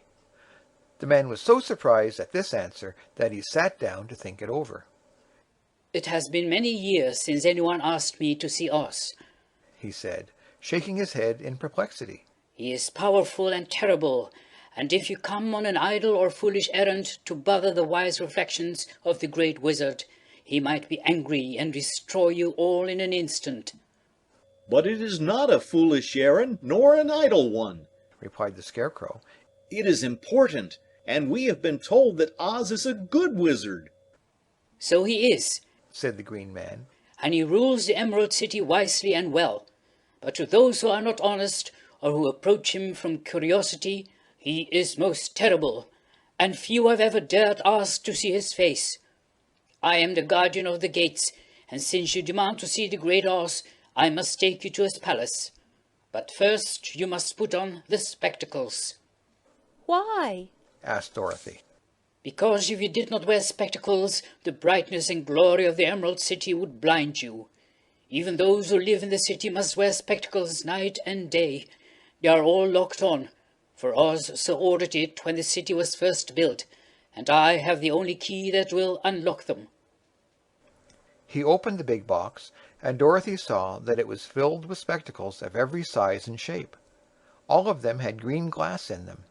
The guardian of the gates found a pair that would just fit Dorothy and put them over her eyes. There were 2 golden bands fastened to them that passed around the back of her head, where they were locked together by a little key that was at the end of a chain the guardian of the gates wore around his neck. When they were on, Dorothy could not take them off had she wished, but of course she did not wish to be blinded by the glare of the Emerald City, so she said nothing. Then the Green Man fitted spectacles for the Scarecrow and the Tin Woodman, and the Lion, and even on little Toto, and all were locked fast with the key. Then the guardian of the gates put on his own glasses and told them he was ready to show them to the palace. Taking a big golden key from a peg on the wall, he opened another gate, and they all followed him through the portal into the streets of the Emerald City. Chapter 11. The Wonderful City of Oz. Even with eyes protected by the green spectacles, Dorothy and her friends were at first dazzled by the brilliancy of the wonderful city. The streets were lined with beautiful houses, all built of green marble, and studded everywhere with sparkling emeralds. They walked over a pavement of the same green marble, and where the blocks were joined together were rows of emeralds, set closely and glittering in the brightness of the sun. The window panes were of green glass. Even the sky above the city had a green tint, and the rays of the sun were green. There were many people, men, women, and children, walking about, and these were all dressed in green clothes and had greenish skins. They looked at Dorothy and her strangely assorted company with wondering eyes, and the children all ran away and hid behind their mothers when they saw the lion, but no one spoke to them. Many shops stood in the street, and Dorothy saw that everything in them was green. Green candy and green popcorn were offered for sale, as well as green shoes, green hats, and green clothes of all sorts. At one place a man was selling green lemonade, and when the children bought it, Dorothy could see that they paid for it with green pennies. There seemed to be no horses nor animals of any kind. The men carried things around in little green carts which they pushed before them. Everyone seemed happy and contented and prosperous. The guardian of the gates led them through the streets until they came to a big building exactly in the middle of the city, which was the palace of Oz, the great wizard. There was a soldier before the door, dressed in a green uniform and wearing a long green beard. "Here are strangers," said the guardian of the gates to him, "and they demand to see the Great Oz." "Step inside," answered the soldier. and I will carry your message to him." So they passed through the palace gates and were led into a big room with a green carpet and lovely green furniture set with emeralds. The soldier made them all wipe their feet upon a green mat before entering this room, and when they were seated he said politely, "Please make yourselves comfortable while I go to the door of the throne room and tell Oz you are here." They had to wait a long time before the soldier returned. When at last he came back, Dorothy asked, "Have you seen Oz?" "Oh, no," returned the soldier. "I have never seen him, but I spoke to him as he sat behind his screen and gave him your message. He said he will grant you an audience if you so desire, but each one of you must enter his presence alone, and he will admit but one each day. Therefore, as you must remain in the palace for several days, I will have you shown to rooms where you may rest in comfort after your journey." "Thank you," replied the girl. "That is very kind of Oz." The soldier now blew upon a green whistle, and at once a young girl, dressed in a pretty green silk gown, entered the room. She had lovely green hair and green eyes, and she bowed low before Dorothy as she said, "Follow me, and I will show you your room." So Dorothy said good-bye to all her friends except Toto, and taking the dog in her arms followed the green girl through 7 passages and up 3 flights of stairs until they came to a room at the front of the palace. It was the sweetest little room in the world, with a soft, comfortable bed that had sheets of green silk and a green velvet counterpane. There was a tiny fountain in the middle of the room that shot a spray of green perfume into the air, to fall back into a beautifully carved green marble basin. Beautiful green flowers stood in the windows, and there was a shelf with a row of little green books. When Dorothy had time to open these books, she found them full of queer green pictures that made her laugh. They were so funny. In a wardrobe were many green dresses, made of silk and satin and velvet, and all of them fitted Dorothy exactly. "Make yourself perfectly at home," said the green girl. "and if you wish for anything, ring the bell. Oz will send for you tomorrow morning." She left Dorothy alone and went back to the others. These she also led to rooms, and each of them found himself lodged in a very pleasant part of the palace.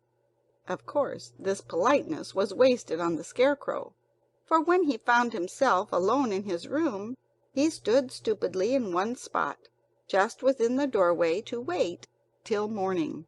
It would not rest him to lie down, and he could not close his eyes. So he remained all night staring at a little spider which was weaving its web in a corner of the room, just as if it were not one of the most wonderful rooms in the world. The Tin Woodman lay down on his bed from force of habit, for he remembered when he was made of flesh, but not being able to sleep, he passed the night moving his joints up and down to make sure they kept in good working order. The Lion would have preferred a bed of dried leaves in the forest, and did not like being shut up in a room, but he had too much sense to let this worry him.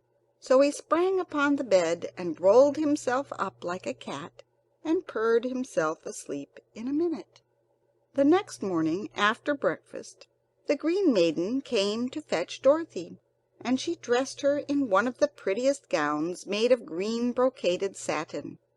Dorothy put on a green silk apron and tied a green ribbon around Toto's neck, and they started for the throne room of the great Oz. First they came to a great hall, in which were many ladies and gentlemen of the court, all dressed in rich costumes. These people had nothing to do but talk to each other, but they always came to wait outside the throne room every morning, although they were never permitted to see Oz. As Dorothy entered they looked at her curiously, and one of them whispered, "Are you really going to look upon the face of Oz the Terrible?" "Of course," answered the girl. if he will see me." "Oh, he will see you," said the soldier who had taken her message to the wizard, "although he does not like to have people ask to see him. Indeed, at first he was very angry, and I said I should send you back where you came from. Then he asked me what you looked like, and when I mentioned your silver shoes he was very much interested. At last I told him about the mark upon your forehead, and he decided he would admit you to his presence." Just then a bell rang, and the green girl said to Dorothy, "That is the signal. You must go into the throne room alone." She opened a little door, and Dorothy walked boldly through and found herself in a wonderful place. It was a big round room with a high arched roof, and the walls and ceiling and floor were covered with large emeralds set closely together. In the center of the roof was a great light, as bright as the sun, which made the emeralds sparkle in a wonderful manner. But what interested Dorothy most was the big throne of green marble that stood in the middle of the room. It was shaped like a chair, and sparkled with gems as did everything else. In the center of the chair was an enormous head without a body to support it, or any arms or legs whatever. There was no hair upon its head, but it had eyes and a nose and a mouth, and was much bigger than the head of the biggest giant. As Dorothy gazed upon this in wonder and fear, the eyes turned slowly and looked at her sharply and steadily. Then the mouth moved, and Dorothy heard a voice say, "I am Oz, the great and terrible. Who are you, and why do you seek me?" It was not such an awful voice as she had expected to come from the big head, so she took courage and answered, "I am Dorothy, the small and meek. I have come to you for help." The eyes looked at her thoughtfully for a minute. Then said the voice, "Where did you get the silver shoes?" "I got them from the Wicked Witch of the East when my house fell on her and killed her," she replied. "Where did you get the mark upon your forehead?" continued the voice. "That is where the Good Witch of the North kissed me when she bade me good-bye and sent me to you," said the girl. Again the eyes looked at her sharply, and when they saw she was telling the truth, then Oz asked, "What do you wish me to do?" "Send me back to Kansas, where my Aunt Em and Uncle Henry are," she answered earnestly.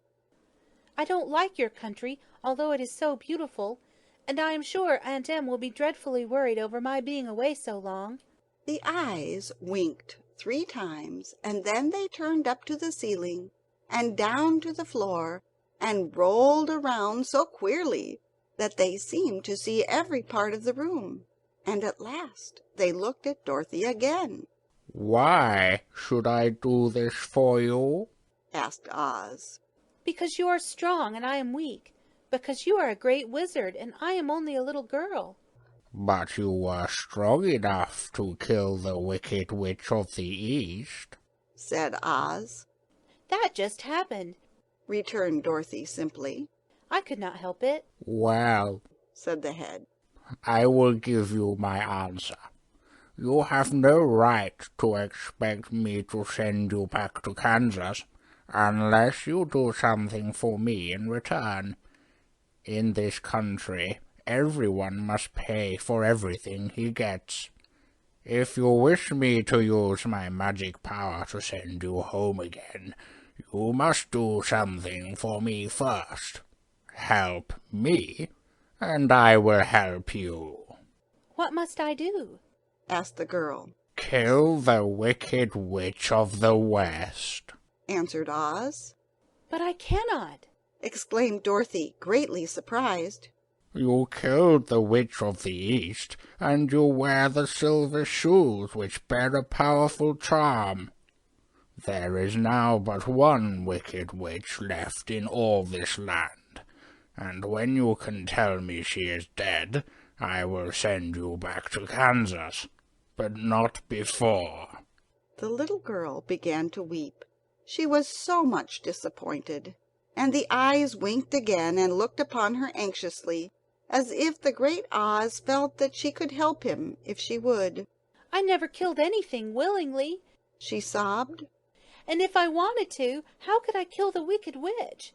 If you, who are great and terrible, cannot kill her yourself, how do you expect me to do it?" "I do not know," said the head. "but that is my answer, and until the wicked witch dies, you will not see your uncle and aunt again. Remember that the witch is wicked, tremendously wicked, and ought to be killed.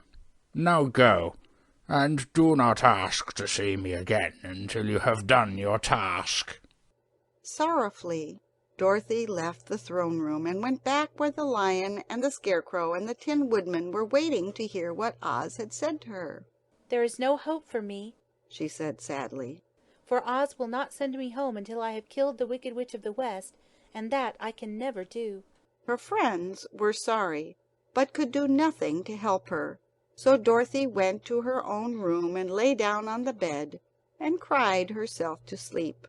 The next morning the soldier with the green whiskers came to the Scarecrow and said, "Come with me, for Oz has sent for you." So the Scarecrow followed him and was admitted into the great throne room, where he saw, sitting in the emerald throne, a most lovely lady. She was dressed in green silk gauze and wore upon her flowing green locks a crown of jewels.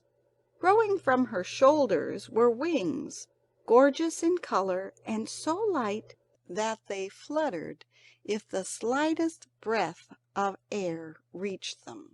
When the Scarecrow had bowed as prettily as his straw stuffing would let him before this beautiful creature, she looked upon him sweetly and said, "I am Oz, the great and terrible. Who are you, and why do you seek me?" Now the Scarecrow, who had expected to see the great head Dorothy had told him of, was much astonished, but he answered her bravely. "I am only a scarecrow stuffed with straw. Therefore I have no brains, and I come to you praying that you will put brains in my head instead of straw, so that I may become as much a man as any other in your dominions." "Why should I do this for you?" asked the lady.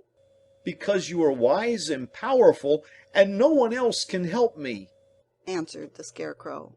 "I never grant favors without some return," said Oz. "but this much I will promise. If you will kill for me the Wicked Witch of the West, I will bestow upon you a great many brains, and such good brains that you will be the wisest man in all the land of Oz." "I thought you asked Dorothy to kill the witch," said the Scarecrow in surprise. "So I did. I don't care who kills her. But until she is dead, I will not grant your wish. Now go, and do not seek me again until you have earned the brains you so greatly desire." The Scarecrow went sorrowfully back to his friends and told them what Oz had said, and Dorothy was surprised to find that the great wizard was not a head as she had seen him, but a lovely lady. "All the same," said the Scarecrow, "she needs a heart as much as the Tin Woodman." On the next morning the soldier with the green whiskers came to the Tin Woodman and said, "Oz has sent for you. Follow me." So the Tin Woodman followed him and came to the great throne room. He did not know whether he would find Oz a lovely lady or a head, but he hoped it would be the lovely lady. "For," he said to himself, "if it is the head, I am sure I shall not be given a heart, since a head has no heart of its own, and therefore cannot feel for me. But if it is the lovely lady, I shall beg hard for a heart, for all ladies are themselves said to be kindly-hearted." But when the woodman entered the great throne room, he saw neither the head nor the lady, for Oz had taken the shape of a most terrible beast. It was nearly as big as an elephant, and the green throne seemed hardly strong enough to hold its weight. The beast had a head like that of a rhinoceros, only there were 5 eyes in its face. There were 5 long arms growing out of its body, and it also had 5 long, slim legs. Thick, woolly hair covered every part of it, and a more dreadful-looking monster could not be imagined. It was fortunate the Tin Woodman had no heart at that moment, for it would have beat loud and fast from terror. But being only tin, the Woodman was not at all afraid, although he was much disappointed. "I am Oz the Great and Terrible," spoke the beast in a voice that was one great roar. "Who are you, and why do you seek me?" I am a woodman, made of tin. Therefore I have no heart, and cannot love. I pray you to give me a heart, that I may be as other men are. "Why should I do this?" demanded the beast. Because I ask it, and you alone can grant my request, answered the Woodman. Oz gave a low growl at this, but said gruffly, "If you indeed desire a heart, you must earn it." "How?" asked the Woodman. "Help Dorothy to kill the Wicked Witch of the West. When the witch is dead, come back to me, and I will then give you the biggest and kindest and most loving heart in all the land of Oz." So the Tin Woodman was forced to return sorrowfully to his friends and tell them of the terrible beast he had seen. They all wondered greatly at the many forms the great wizard could take upon himself. And the Lion said, "If he is a beast when I go to see him, I shall roar my loudest, and so frighten him that he will grant all I ask. And if he is a lovely lady, I shall pretend to spring upon her, and so compel her to do my bidding. And if he is the great head, he will be at my mercy, for I will roll this head all about the room until he promises to give us what we desire. So be of good cheer, my friends, for all will yet be well." The next morning the soldier with the green whiskers led the Lion to the great throne room and bade him enter the presence of Oz. The Lion at once passed through the door, and glancing around saw, to his surprise, that before the throne was a ball of fire, so fierce and glowing he could scarcely bear to gaze upon it. His first thought was that Oz had by accident caught on fire and was burning up, but when he tried to go nearer the heat was so intense that it singed his whiskers, and he crept back tremblingly to a spot nearer the door. Then a low, quiet voice came from the ball of fire, and these were the words it spoke. "I am Oz the Great and Terrible. Who are you, and why do you seek me?" And the Lion answered, "I am a cowardly lion, afraid of everything. I came to you to beg that you give me courage, so that, in reality, I may become the king of beasts, as men call me." "Why should I give you courage?" demanded Oz. "Because of all wizards, you are the greatest, and alone have power to grant my request," answered the Lion. The ball of fire burned fiercely for a time, and the voice said, "Bring me proof that the wicked witch is dead, and that moment I will give you courage. But as long as the witch lives, you must remain a coward." The lion was angry at this speech, but could say nothing in reply, and while he stood silently gazing at the ball of fire, it became so furiously hot that he turned tail and rushed from the room. He was glad to find his friends waiting for him, and told them of his terrible interview with the wizard. "What shall we do now?" asked Dorothy sadly. "There is only one thing we can do," returned the lion, "and that is to go to the land of the Winkies, seek out the wicked witch, and destroy her." "But suppose we cannot?" said the girl. "Then I shall never have courage," declared the lion. "And I shall never have brains," added the Scarecrow. "And I shall never have a heart," spoke the Tin Woodman. "And I shall never see Aunt Em and Uncle Henry," said Dorothy, beginning to cry. "Be careful!" cried the green girl. "The tears will fall on your green silk gown and spot it." So Dorothy dried her eyes and said, "I suppose we must try it, but I am sure I do not want to kill anybody, even to see Aunt Em again." "I will go with you, but I'm too much of a coward to kill the witch," said the lion. "I will go too," declared the Scarecrow. "but I shall not be of much help to you, I am such a fool." "I haven't the heart to harm even a witch," remarked the Tin Woodman. "but if you go, I certainly shall go with you." Therefore it was decided to start upon their journey the next morning, and the woodman sharpened his axe on a green grindstone and had all his joints properly oiled. The Scarecrow stuffed himself with fresh straw, and Dorothy put new paint on his eyes that he might see better. The green girl, who was very kind to them, filled Dorothy's basket with good things to eat, and fastened a little bell around Toto's neck with a green ribbon.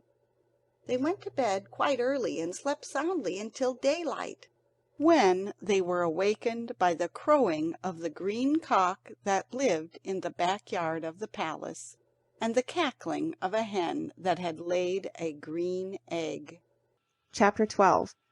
The Search for the Wicked Witch. The soldier with the green whiskers led them through the streets of the Emerald City until they reached the room where the guardian of the gates lived. This officer unlocked their spectacles to put them back in his great box, and then he politely opened the gate for our friends. "Which road leads to the Wicked Witch of the West?"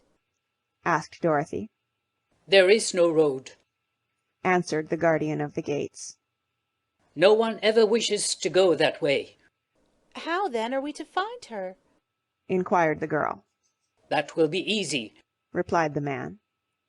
"For when she knows you are in the country of the Winkies, she will find you and make you all her slaves."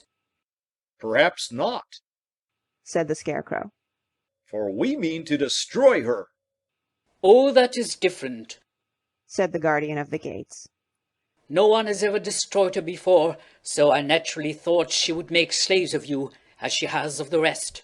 But take care, for she is wicked and fierce, and may not allow you to destroy her. Keep to the west, where the sun sets, and you cannot fail to find her." They thanked him, and bade him good-bye, and turned toward the west, walking over fields of soft grass, dotted here and there with daisies and buttercups. Dorothy still wore the pretty silk dress she had put on in the palace, but now, to her surprise, she found it was no longer green, but pure white. The ribbon around Toto's neck had also lost its green color, and was as white as Dorothy's dress. The Emerald City was soon left far behind. As they advanced, the ground became rougher and hillier, for there were no farms nor houses in this country of the West, and the ground was untilled. In the afternoon the sun shone hot in their faces, for there were no trees to offer them shade, so that before night Dorothy and Toto and the lion were tired, and lay down upon the grass and fell asleep, with the woodman and the Scarecrow keeping watch. Now the Wicked Witch of the West had but one eye, yet that was as powerful as a telescope, and could see everywhere. So, as she sat in the door of her castle, she happened to look around, and saw Dorothy lying asleep, with her friends all about her. They were a long distance off, but the Wicked Witch was angry to find them in her country, so she blew upon a silver whistle that hung around her neck. At once there came running to her from all directions a pack of great wolves. They had long legs and fierce eyes and sharp teeth. "Go to those people," said the witch, "and tear them to pieces." "Are you not going to make them your slaves?" asked the leader of the wolves. "No," she answered. "One is of tin and one of straw. One is a girl and another a lion. None of them is fit to work, so you may tear them into small pieces." "Very well," said the wolf, and he dashed away at full speed, followed by the others. It was lucky the Scarecrow and the Woodman were wide awake and heard the wolves coming. "This is my fight," said the Woodman. "So get behind me, and I will meet them as they come." He seized his axe, which he had made very sharp, and as the leader of the wolves came on, the Tin Woodman swung his arm and chopped the wolf's head from its body, so that it immediately died. As soon as he could raise his axe, another wolf came up, and he also fell under the sharp edge of the Tin Woodman's weapon. There were 40 wolves, and 40 times a wolf was killed, so that at last they all lay dead in a heap before the Woodman. Then he put down his axe and sat beside the Scarecrow, who said, "It was a good fight, friend." They waited until Dorothy awoke the next morning. The little girl was quite frightened when she saw the great pile of shaggy wolves, but the Tin Woodman told her all. She thanked him for saving them, and sat down to breakfast, after which they started again upon their journey. Now this same morning the Wicked Witch came to the door of her castle, and looked out with her one eye that could see far off. She saw all her wolves lying dead, and the strangers still travelling through her country. This made her angrier than before, and she blew her silver whistle twice. Straightway a great flock of wild crows came flying toward her, enough to darken the sky. And the Wicked Witch said to the King Crow, "Fly at once to the strangers. Pick out their eyes and tear them to pieces." The wild crows flew in one great flock toward Dorothy and her companions. When the little girl saw them coming, she was afraid. But the Scarecrow said, "This is my battle, so lie down beside me and you will not be harmed." So they all lay upon the ground except the Scarecrow, and he stood up and stretched out his arms. And when the crows saw him they were frightened, as these birds always are by scarecrows, and did not dare to come any nearer.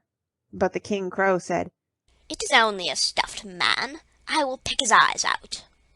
The King Crow flew at the Scarecrow, who caught it by the head and twisted its neck until it died, and then another crow flew at him, and the Scarecrow twisted its neck also. There were 40 crows, and 40 times the Scarecrow twisted a neck, until at last all were lying dead beside him. Then he called to his companions to rise, and again they went upon their journey. When the Wicked Witch looked out again and saw all her crows lying in a heap, she got into a terrible rage, and blew 3 times upon her silver whistle. Forthwith there was heard a great buzzing in the air, and a swarm of black bees came flying toward her. "Go to the strangers and sting them to death," commanded the witch, and the bees turned and flew rapidly until they came to where Dorothy and her friends were walking. But the Woodman had seen them coming, and the Scarecrow had decided what to do. "Take out my straw and scatter it over the little girl and the dog and the lion," he said to the Woodman. "and the bees cannot sting them."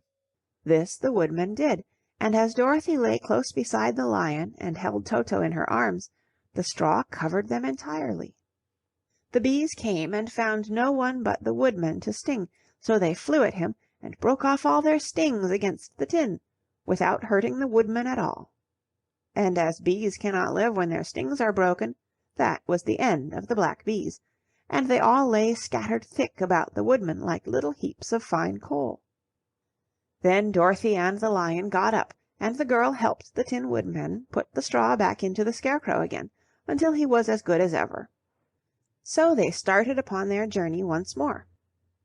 The Wicked Witch was so angry when she saw her black bees in little heaps like fine coal, that she stamped her foot and tore her hair and gnashed her teeth, and then she called a dozen of her slaves, who were the Winkies, and gave them sharp spears, telling them to go to the strangers and destroy them. The Winkies were not a brave people, but they had to do as they were told, so they marched away until they came near to Dorothy. Then the lion gave a great roar and sprang towards them, and the poor Winkies were so frightened that they ran back as fast as they could. When they returned to the castle, the Wicked Witch beat them well with a strap, and sent them back to their work, after which she sat down to think what she should do next. She could not understand how all her plans to destroy these strangers had failed, but she was a powerful witch, as well as a wicked one, and she soon made up her mind how to act. There was in her cupboard a golden cap, with a circle of diamonds and rubies running round it. This golden cap had a charm. Whoever owned it could call 3 times upon the winged monkeys, who would obey any order they were given, but no person could command these strange creatures more than 3 times. Twice already the Wicked Witch had used the charm of the cap. Once was when she had made the Winkies her slaves, and set herself to rule over their country. The winged monkeys had helped her do this. The second time was when she had fought against the great Oz himself, and driven him out of the land of the West. The winged monkeys had also helped her in doing this. Only once more could she use this golden cap, for which reason she did not like to do so until all her other powers were exhausted. But now that her fierce wolves and her wild crows and her stinging bees were gone, and her slaves had been scared away by the cowardly lion, she saw there was only one way left to destroy Dorothy and her friends. So the Wicked Witch took the golden cap from her cupboard and placed it upon her head. Then she stood upon her left foot and said slowly, Epe pepe kake. Next she stood upon her right foot and said, Hillo hollo hello. After this she stood upon both feet and cried in a loud voice, Zizi zuzi zik. Now the charm began to work. The sky was darkened, and a low rumbling sound was heard in the air. There was a rushing of many wings, a great chattering and laughing, and the sun came out of the dark sky to show the Wicked Witch surrounded by a crowd of monkeys, each with a pair of immense and powerful wings on his shoulders. One, much bigger than the others, seemed to be their leader. He flew close to the witch and said, You have called us for the 3rd and last time. What do you command? Go to the strangers who are within my land and destroy them all except the lion, said the Wicked Witch. Bring that beast to me, for I have a mind to harness him like a horse and make him work. Your commands shall be obeyed, said the leader. Then, with a great deal of chattering and noise, the winged monkeys flew away to the place where Dorothy and her friends were walking. Some of the monkeys seized the Tin Woodman and carried him through the air until they were over a country thickly covered with sharp rocks. Here they dropped the poor woodman, who fell a great distance to the rocks, where he lay so battered and dented that he could neither move nor groan. Others of the monkeys caught the Scarecrow, and with their long fingers pulled all of the straw out of his clothes and head. They made his hat and boots and clothes into a small bundle, and threw it into the top branches of a tall tree. The remaining monkeys threw pieces of stout rope around the lion, and wound many coils about his body and head and legs, until he was unable to bite or scratch or struggle in any way. Then they lifted him up and flew away with him to the witch's castle, where he was placed in a small yard with a high iron fence around it, so that he could not escape. But Dorothy they did not harm at all. She stood, with Toto in her arms, watching the sad fate of her comrades, and thinking it would soon be her turn. The leader of the winged monkeys flew up to her, his long, hairy arms stretched out, and his ugly face grinning terribly. But he saw the mark of the good witch's kiss upon her forehead, and stopped short, motioning the others not to touch her. "We dare not harm this little girl," he said to them, "for she is protected by the power of good, and that is greater than the power of evil. All we can do is to carry her to the castle of the wicked witch, and leave her there." So, carefully and gently, they lifted Dorothy in their arms, and carried her swiftly through the air until they came to the castle, where they set her down upon the front doorstep. Then the leader said to the witch, "We have obeyed you as far as we were able. The Tin Woodman and the Scarecrow are destroyed, and the lion is tied up in your yard. The little girl we dare not harm, nor the dog she carries in her arms. Your power over our band is now ended, and you will never see us again." Then all the winged monkeys, with much laughing and chattering and noise, flew into the air, and were soon out of sight. The wicked witch was both surprised and worried when she saw the mark on Dorothy's forehead, for she knew well that neither the winged monkeys nor she herself dare hurt the girl in any way. She looked down at Dorothy's feet, and, seeing the silver shoes, began to tremble with fear, for she knew what a powerful charm belonged to them. At first the witch was tempted to run away from Dorothy, but she happened to look into the child's eyes, and saw how simple the soul behind them was, and that the little girl did not know of the wonderful power the silver shoes gave her. So the wicked witch laughed to herself, and thought, "Ha! I can still make her my slave, for she does not know how to use her power." Then she said to Dorothy harshly and severely, "Come with me, and see that you mind everything I tell you. For if you do not, I will make an end of you, as I did of the Tin Woodman and the Scarecrow." Dorothy followed her through many of the beautiful rooms in her castle, until they came to the kitchen, where the witch bade her clean the pots and kettles, and sweep the floor, and keep the fire fed with wood. Dorothy went to work meekly, with her mind made up to work as hard as she could, for she was glad the wicked witch had decided not to kill her. With Dorothy hard at work, the witch thought she would go into the courtyard, and harness the Cowardly Lion like a horse. It would amuse her, she was sure, to make him draw her chariot whenever she wished to go to drive. But as she opened the gate, the lion gave a loud roar, and bounded at her so fiercely that the witch was afraid, and ran out and shut the gate again. "If I cannot harness you," said the witch to the lion, speaking through the bars of the gate, "I can starve you. You shall have nothing to eat until you do as I wish." So after that she took no food to the imprisoned lion, but every day she came to the gate at noon and asked, "Are you ready to be harnessed like a horse?" And the lion would answer, "No! If you come in this yard, I will bite you." The reason the lion did not have to do as the witch wished was that every night, while the woman was asleep, Dorothy carried him food from the cupboard. After he had eaten, he would lie down on his bed of straw, and Dorothy would lie beside him and put her head on his soft shaggy mane, while they talked of their troubles and tried to plan some way to escape. But they could find no way to get out of the castle, for it was constantly guarded by the yellow Winkies, who were the slaves of the wicked witch, and too afraid of her not to do as she told them. The girl had to work hard during the day, and often the witch threatened to beat her with the same old umbrella she always carried in her hand.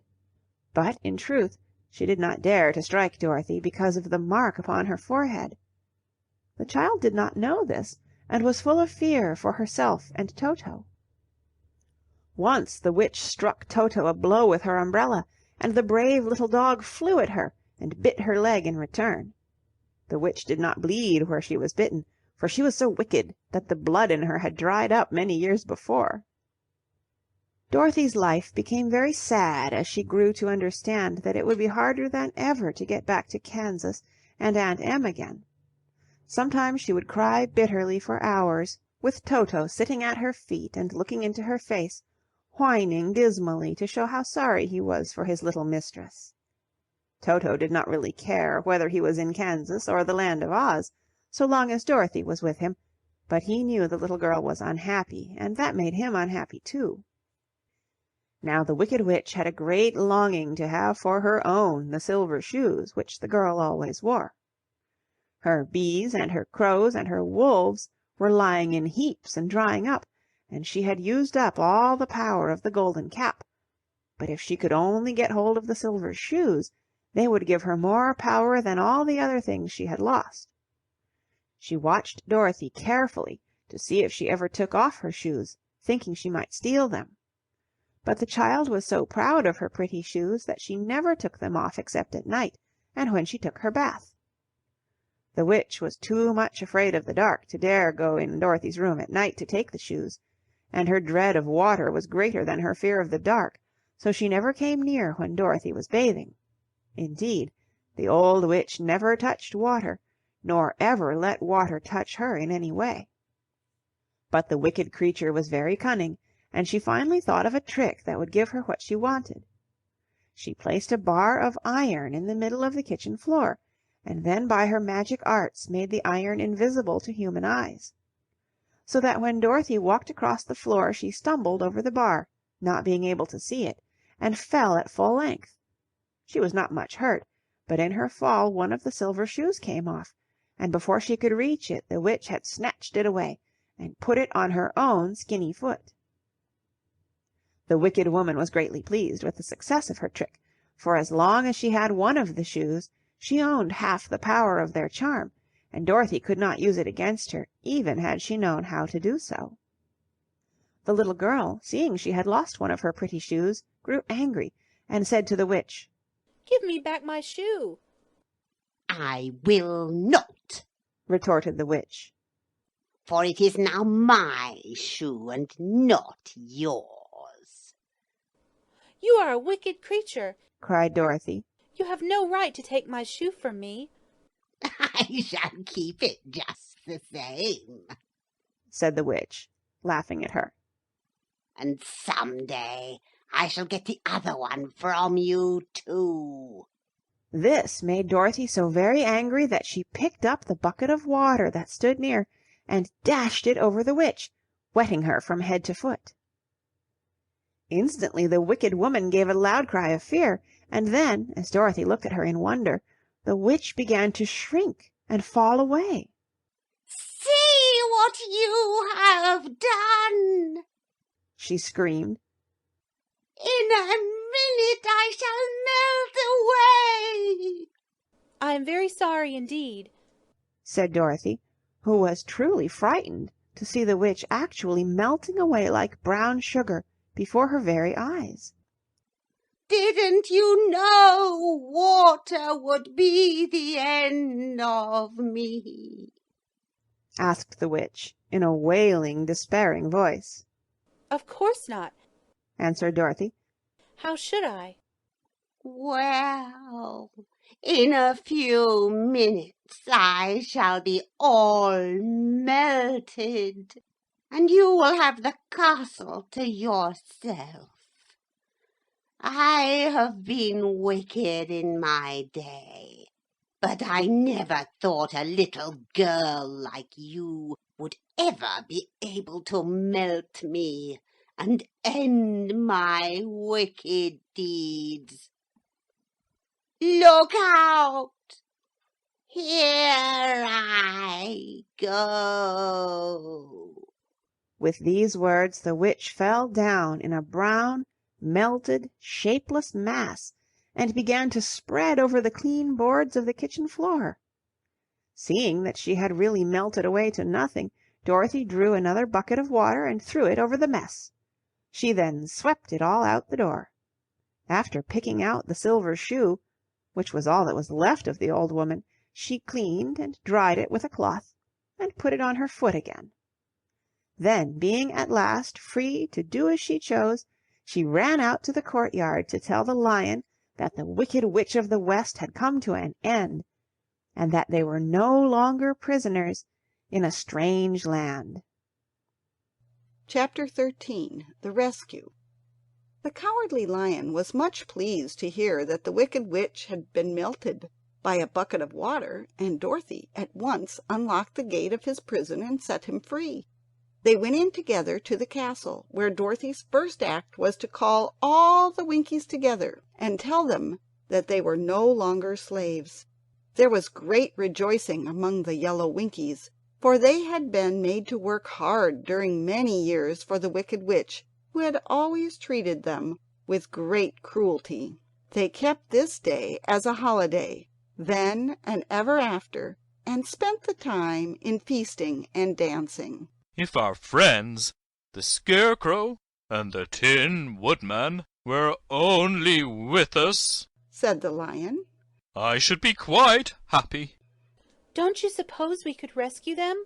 asked the girl anxiously. We can try, answered the lion. So they called the yellow Winkies and asked them if they would help to rescue their friends, and the Winkies said that they would be delighted to do all in their power for Dorothy, who had set them free from bondage. So she chose a number of the Winkies who looked as if they knew the most, and they all started away. They travelled that day and part of the next until they came to the rocky plain where the Tin Woodman lay, all battered and bent. His axe was near him, but the blade was rusted and the handle broken off short. The Winkies lifted him tenderly in their arms and carried him back to the yellow castle again, Dorothy shedding a few tears by the way at the sad plight of her old friend, and the lion looking sober and sorry. When they reached the castle, Dorothy said to the Winkies, "Are any of your people tinsmiths?" "Oh, yes. Some of us are very good tinsmiths," they told her. "Then bring them to me," she said. And when the tinsmiths came, bringing with them all their tools in baskets, she inquired, "Can you straighten out those dents in the Tin Woodsman, and bend him back into shape again, and solder him together where he is broken?" The tinsmiths looked the woodman over carefully, and then answered that they thought they could mend him, so he would be as good as ever. So they set to work in one of the big yellow rooms of the castle, and worked for 3 days and 4 nights, hammering and twisting and bending and soldering and polishing and pounding at the legs and body and head of the Tin Woodman, until at last he was straightened out into his old form, and his joints worked as well as ever. To be sure, there were several patches on him, but the tinsmiths did a good job, and as the woodman was not a vain man, he did not mind the patches at all. When at last he walked into Dorothy's room and thanked her for rescuing him, he was so pleased that he wept tears of joy, and Dorothy had to wipe every tear carefully from his face with her apron, so his joints would not be rusted. At the same time her own tears fell thick and fast at the joy of meeting her old friend again, and these tears did not need to be wiped away. As for the lion, he wiped his eyes so often with the tip of his tail that it became quite wet, and he was obliged to go out into the courtyard and hold it in the sun till it dried. "If we only had the Scarecrow with us again," said the Tin Woodman, when Dorothy had finished telling him everything that had happened. "I should be quite happy." "We must try to find him," said the girl. So she called the Winkies to help her, and they walked all day and part of the next until they came to the tall tree in the branches of which the Winged Monkeys had tossed the Scarecrow's clothes. It was a very tall tree, and the trunk was so smooth that no one could climb it. But the woodman said at once, "I'll chop it down, and then we can get the Scarecrow's clothes." Now, while the tinsmiths had been at work mending the woodsman himself, another of the Winkies, who was a goldsmith, had made an axe handle of solid gold and fitted it to the woodman's axe instead of the old broken handle. Others polished the blade until all the rust was removed and it glistened like burnished silver. As soon as he had spoken, the Tin Woodman began to chop, and in a short time the tree fell over with a crash, whereupon the Scarecrow's clothes fell out of the branches and rolled off on the ground. Dorothy picked them up and had the Winkies carry them back to the castle, where they were stuffed with nice clean straw, and behold, here was the Scarecrow, as good as ever, thanking them over and over again for saving him. Now that they were reunited, Dorothy and her friends spent a few happy days at the Yellow Castle, where they found everything they needed to make them comfortable. But one day the girl thought of Aunt Em and said, "We must go back to Oz and claim his promise." "Yes," said the Woodman. "At last I shall get my heart." "And I shall get my brains," added the Scarecrow joyfully. "And I shall get my courage," said the Lion thoughtfully. "And I shall get back to Kansas," cried Dorothy, clapping her hands. "Oh, let us start for the Emerald City tomorrow." This they decided to do. The next day they called the Winkies together and bade them good-bye. The Winkies were sorry to have them go, and they had grown so fond of the Tin Woodman that they begged him to stay and rule over them and the Yellow Land of the West. Finding they were determined to go, the Winkies gave Toto and the Lion each a golden collar, and to Dorothy they presented a beautiful bracelet studded with diamonds, and to the Scarecrow they gave a gold-headed walking stick to keep him from stumbling, and to the Tin Woodman they offered a silver oil can, inlaid with gold and set with precious jewels. Every one of the travellers made the Winkies a pretty speech in return, and all shook hands with them until their arms ached. Dorothy went to the witch's cupboard to fill her basket with food for the journey, and there she saw the golden cap. She tried it on her own head, and found that it fitted her exactly. She did not know anything about the charm of the golden cap, but she saw that it was pretty, so she made up her mind to wear it and carry her sunbonnet in the basket. Then, being prepared for the journey, they all started for the Emerald City, and the Winkies gave them 3 cheers and many good wishes to carry with them. Chapter 14. The Winged Monkeys. You will remember there was no road, not even a pathway, between the castle of the Wicked Witch and the Emerald City. When the 4 travellers went in search of the witch, she had seen them coming, and so sent the winged monkeys to bring them to her. It was much harder to find their way back through the big fields of buttercups and yellow daisies than it was being carried. They knew, of course, they must go straight east toward the rising sun, and they started off in the right way. But at noon, when the sun was over their heads, they did not know which was east and which was west, and that was the reason they were lost in the great fields. They kept on walking, however, and at night the moon came out and shone brightly, so they lay down among the sweet-smelling yellow flowers and slept soundly until morning, all but the Scarecrow and the Tin Woodman. The next morning the sun was behind a cloud, but they started on as if they were quite sure which way they were going. "If we walk far enough," said Dorothy, "I am sure we shall sometime come to some place." But day by day passed away, and they still saw nothing before them but the scarlet fields. The Scarecrow began to grumble a bit. "We have surely lost our way," he said. "And unless we find it again in time to reach the Emerald City, I shall never get my brains." "Nor I my heart," declared the Tin Woodman. "It seems to me I can scarcely wait till I get to Oz, and you must admit this is a very long journey." "You see," said the Cowardly Lion with a whimper. I haven't the courage to keep tramping forever without getting anywhere at all." Then Dorothy lost heart. She sat down on the grass and looked at her companions, and they looked down and looked at her, and Toto found that for the first time in his life he was too tired to chase a butterfly that flew past his head. So he put out his tongue and panted and looked at Dorothy as if to ask what they should do next. "Suppose we call the field mice," she suggested. "They could probably tell us the way to the Emerald City." To be sure they could, cried the Scarecrow. "Why didn't we think of that before?" Dorothy blew the little whistle she had always carried about her neck since the Queen of Mice had given it to her. In a few minutes they heard the pattering of tiny feet, and many of the small gray mice came running up to her. Among them was the Queen herself, who asked in her squeaky little voice, "What can I do for my friend?" "We have lost our way," said Dorothy. "Can you tell us where the Emerald City is?"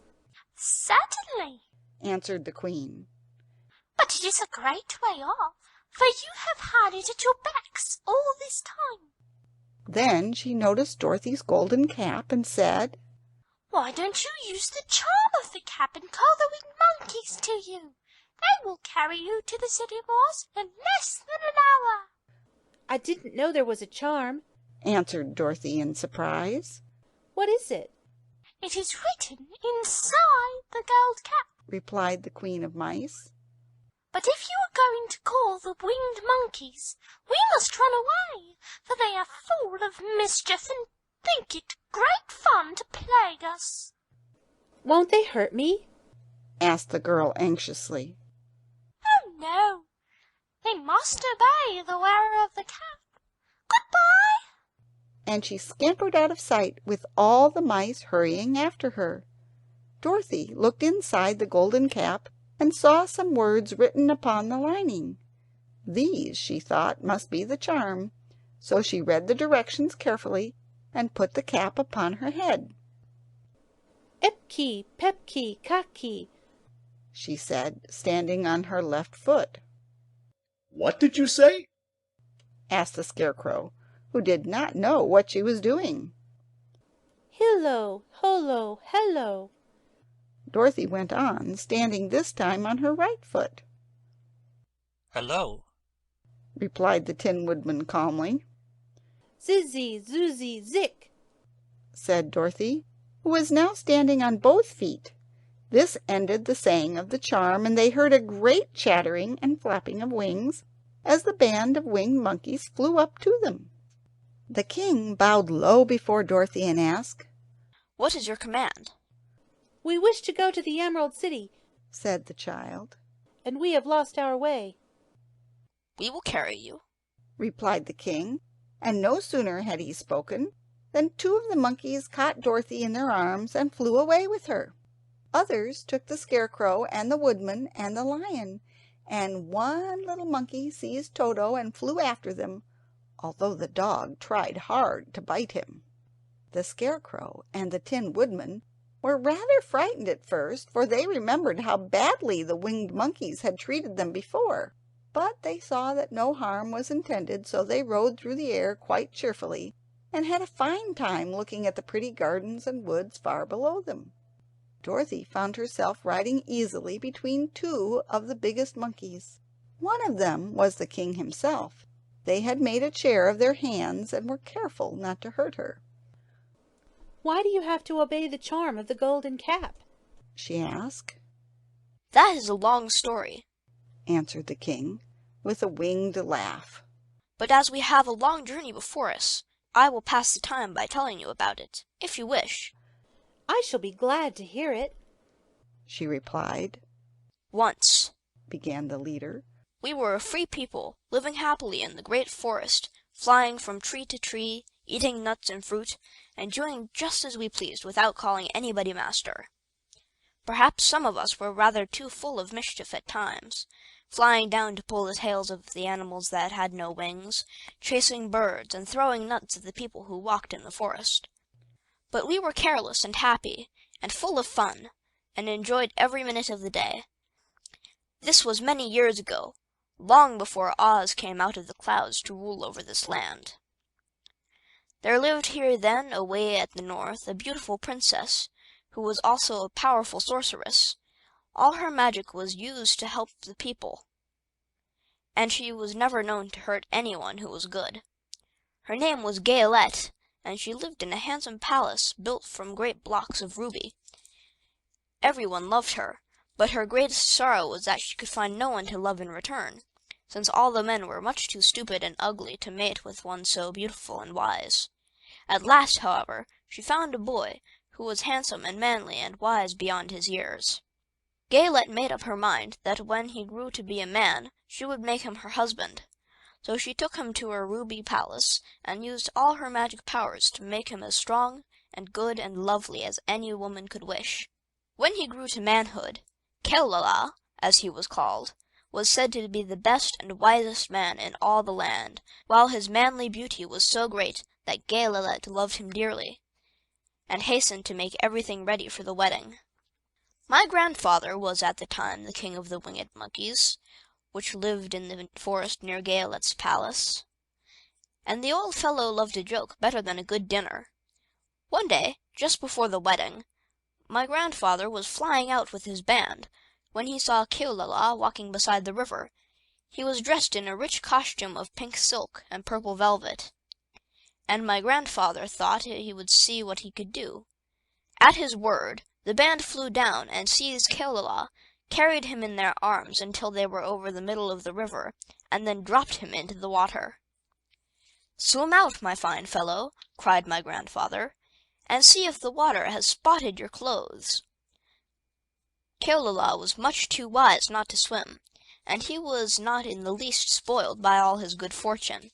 He laughed when he came to the top of the water, and swam in to shore. But when Gale came running out to him, she found his silks and velvet ruined by the river. The princess was angry, for she knew of course who did it. She had all the winged monkeys brought before her, and she said at first that their wings should be tied, and they should be treated as they had treated Gale, and dropped in the river.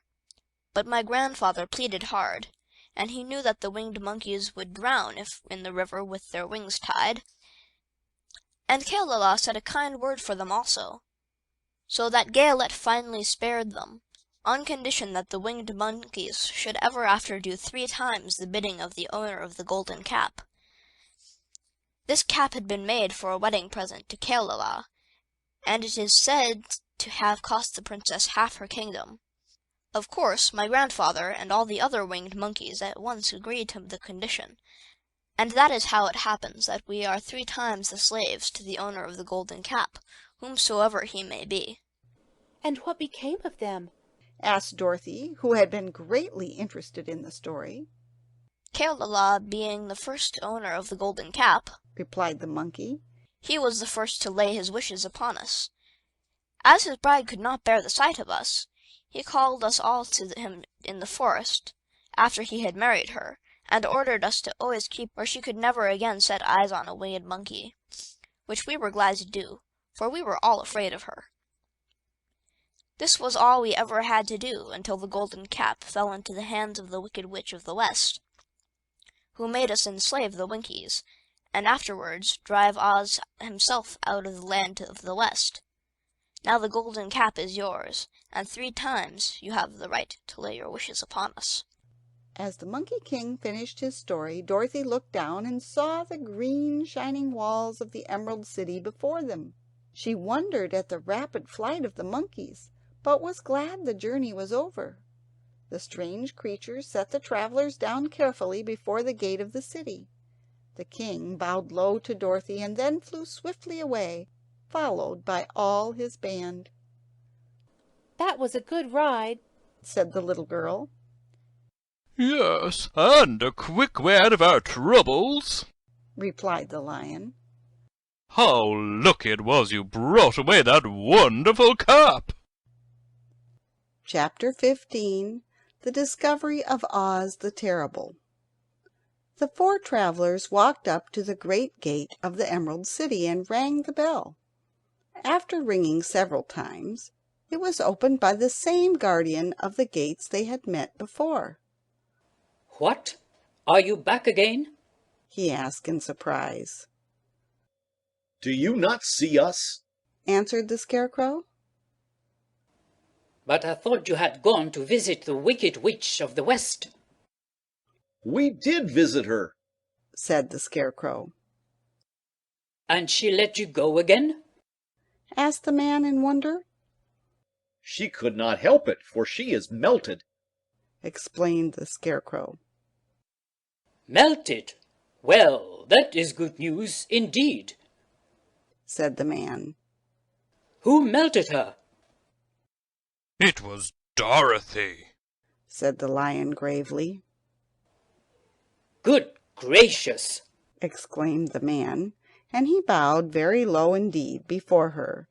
Then he led them into his little room and locked the spectacles from the great box on all their eyes, just as he had done before. Afterward they passed on through the gate into the Emerald City. When the people heard from the guardian of the gates that Dorothy had melted the Wicked Witch of the West, they all gathered around the travelers and followed them in a great crowd to the palace of Oz. The soldier with the green whiskers was still on guard before the door, but he let them in at once, and they were again met by the beautiful green girl, who showed each of them to their old rooms at once, so they might rest until the great Oz was ready to receive them. The soldier had the news carried straight to Oz that Dorothy and the other travelers had come back again, after destroying the Wicked Witch. But Oz made no reply. They thought the great wizard would send for them at once, but he did not. They had no word from him the next day, nor the next, nor the next. The waiting was tiresome and wearing, and at last they grew vexed that Oz should treat them in so poor a fashion, after sending them to undergo hardships and slavery. So the Scarecrow at last asked the green girl to take another message to Oz, saying if he did not let them in to see him at once, they would call the winged monkeys to help them, and find out whether he kept his promises or not. When the wizard was given this message, he was so frightened that he sent word for them to come to the throne room at 4 minutes after 9 o'clock the next morning. He had once met the winged monkeys in the land of the West, and he did not wish to meet them again. The four travelers passed a sleepless night, each thinking of the gift Oz had promised to bestow on him. Dorothy fell asleep only once, and then she dreamed she was in Kansas, where Aunt Em was telling her how glad she was to have her little girl at home again. Promptly at 9 o'clock the next morning, the green-whiskered soldier came to them, and 4 minutes later they all went into the throne room of the great Oz.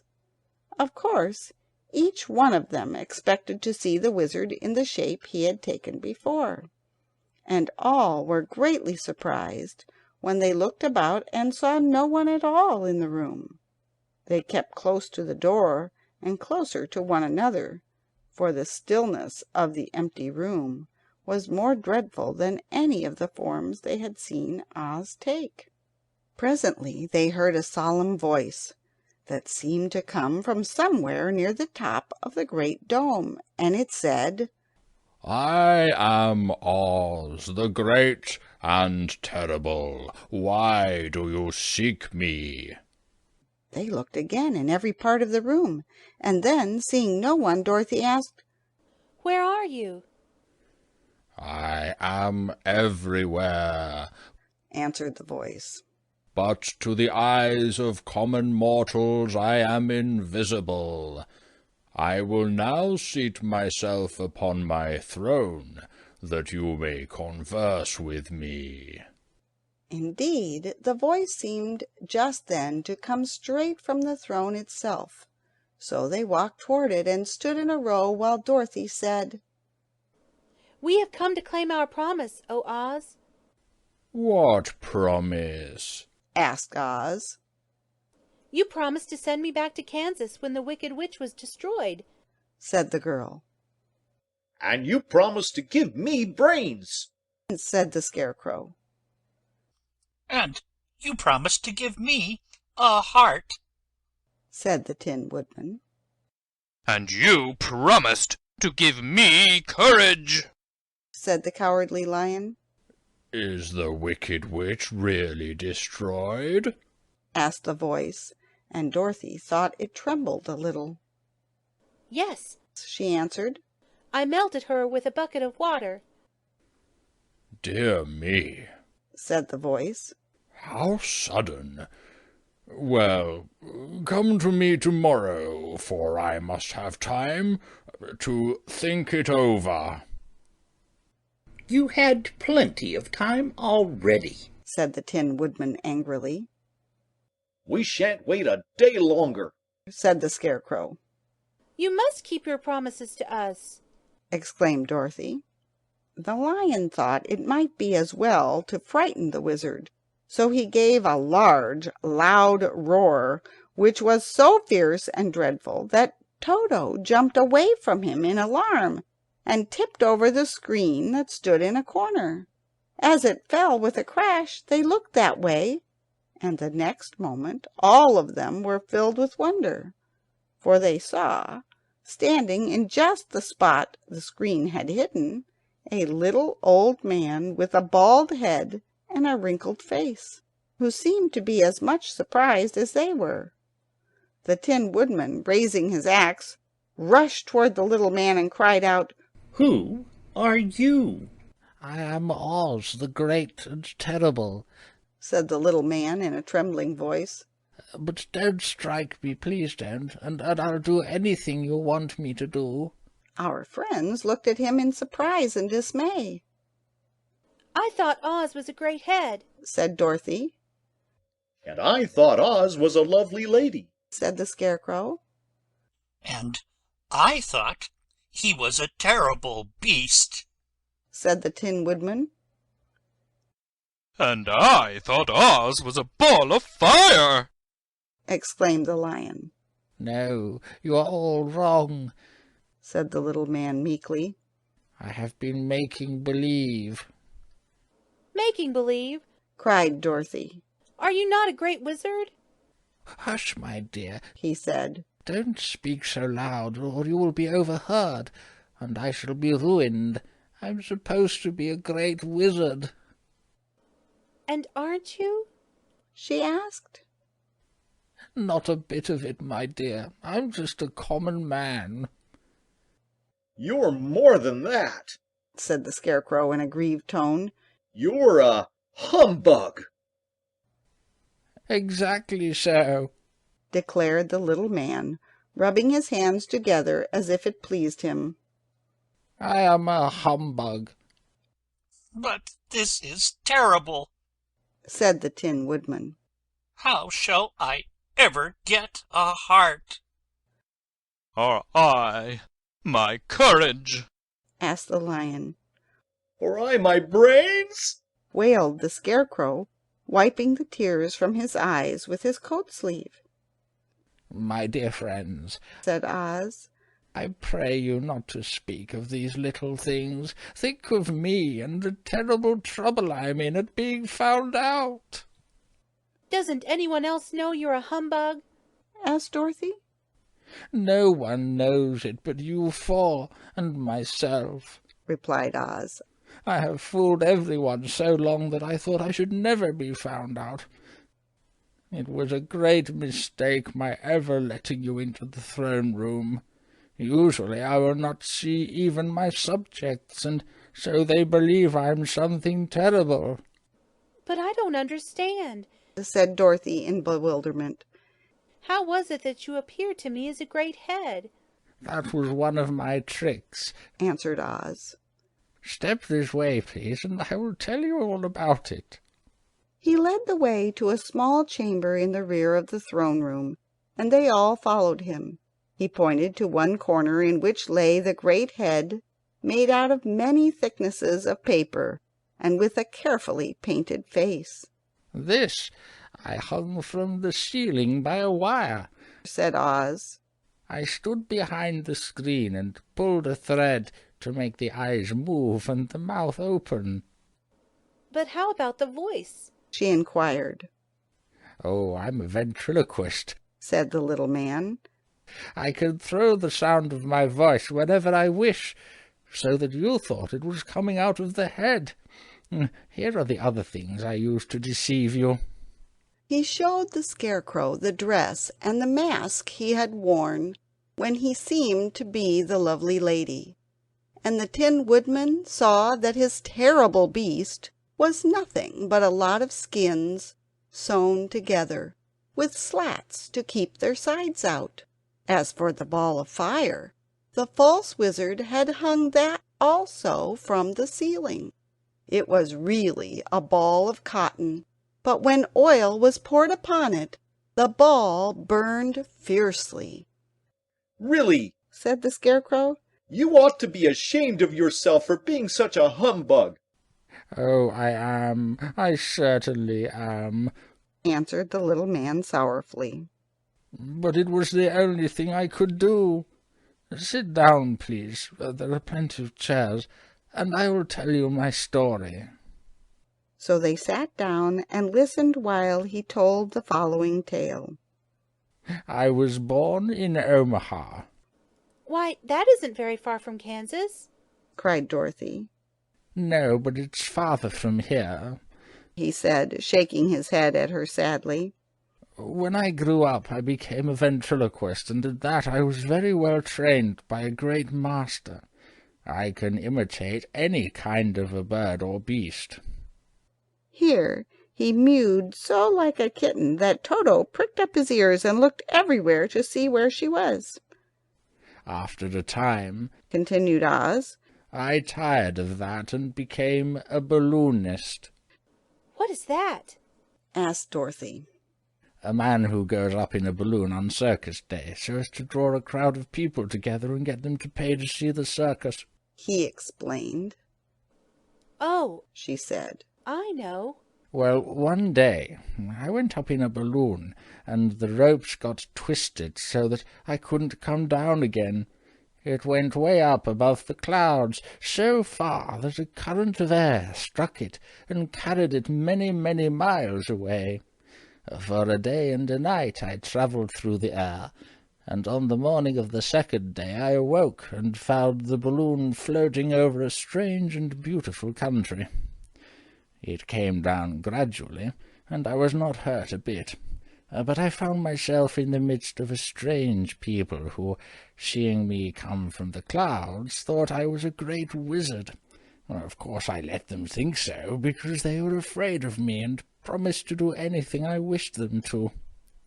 Just to amuse myself and keep the good people busy, I ordered them to build this city and my palace, and they did it all willingly and well. Then I thought, as the country was so green and beautiful, I would call it the Emerald City, and to make the name fit better, I put green spectacles on all the people, so that everything they saw was green." "But isn't everything here green?" asked Dorothy. "No more than in any other city," replied Oz. "But when you wear green spectacles, why, of course, everything you see looks green to you.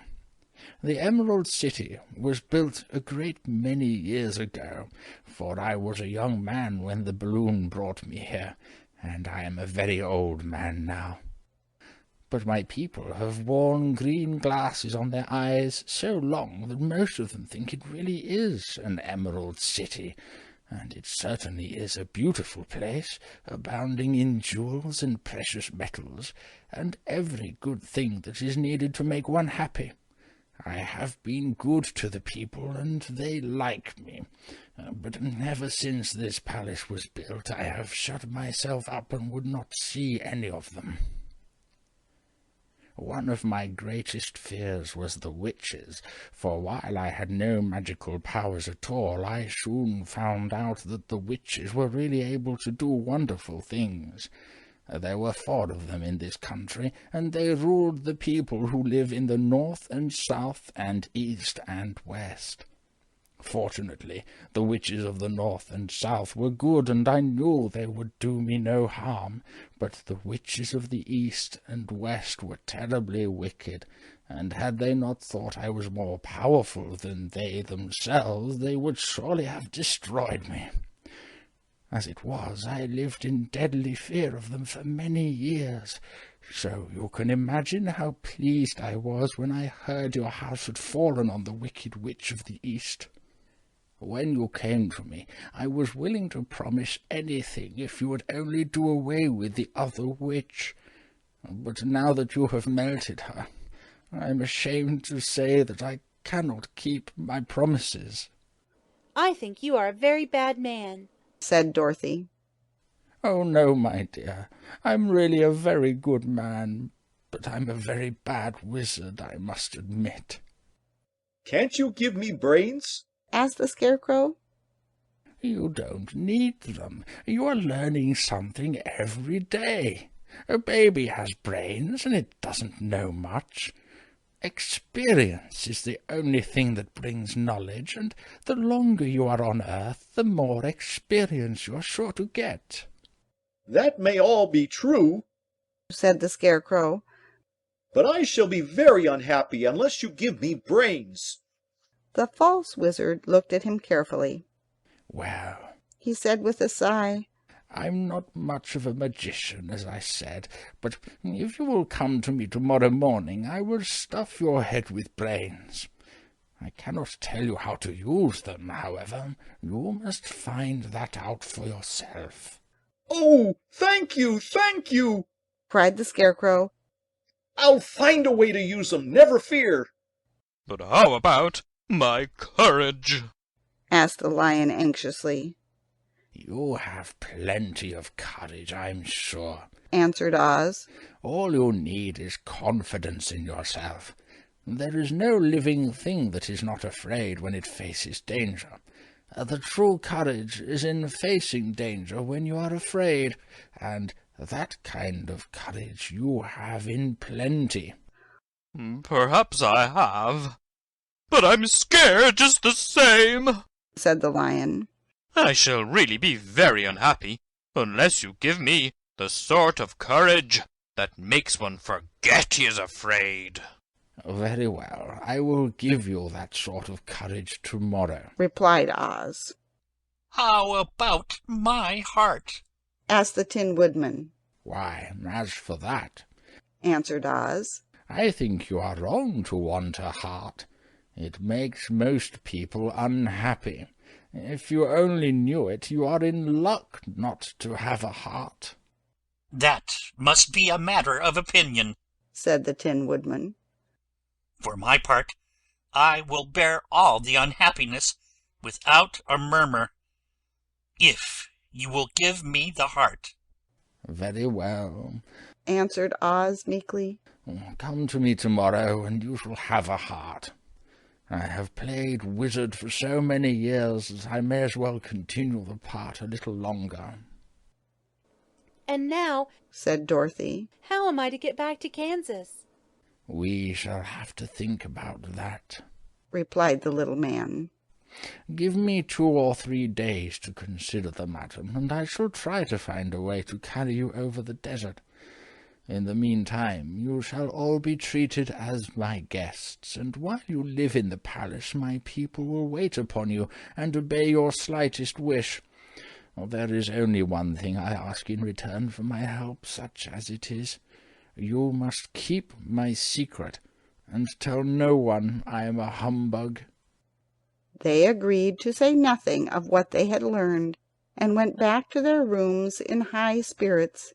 Even Dorothy had hope that the great and terrible humbug, as she called him, would find a way to send her back to Kansas, and if he did, she was willing to forgive him everything.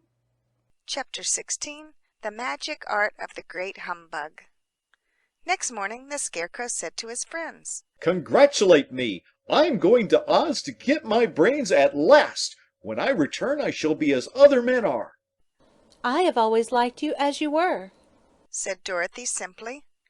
It is kind of you to like a scarecrow, he replied.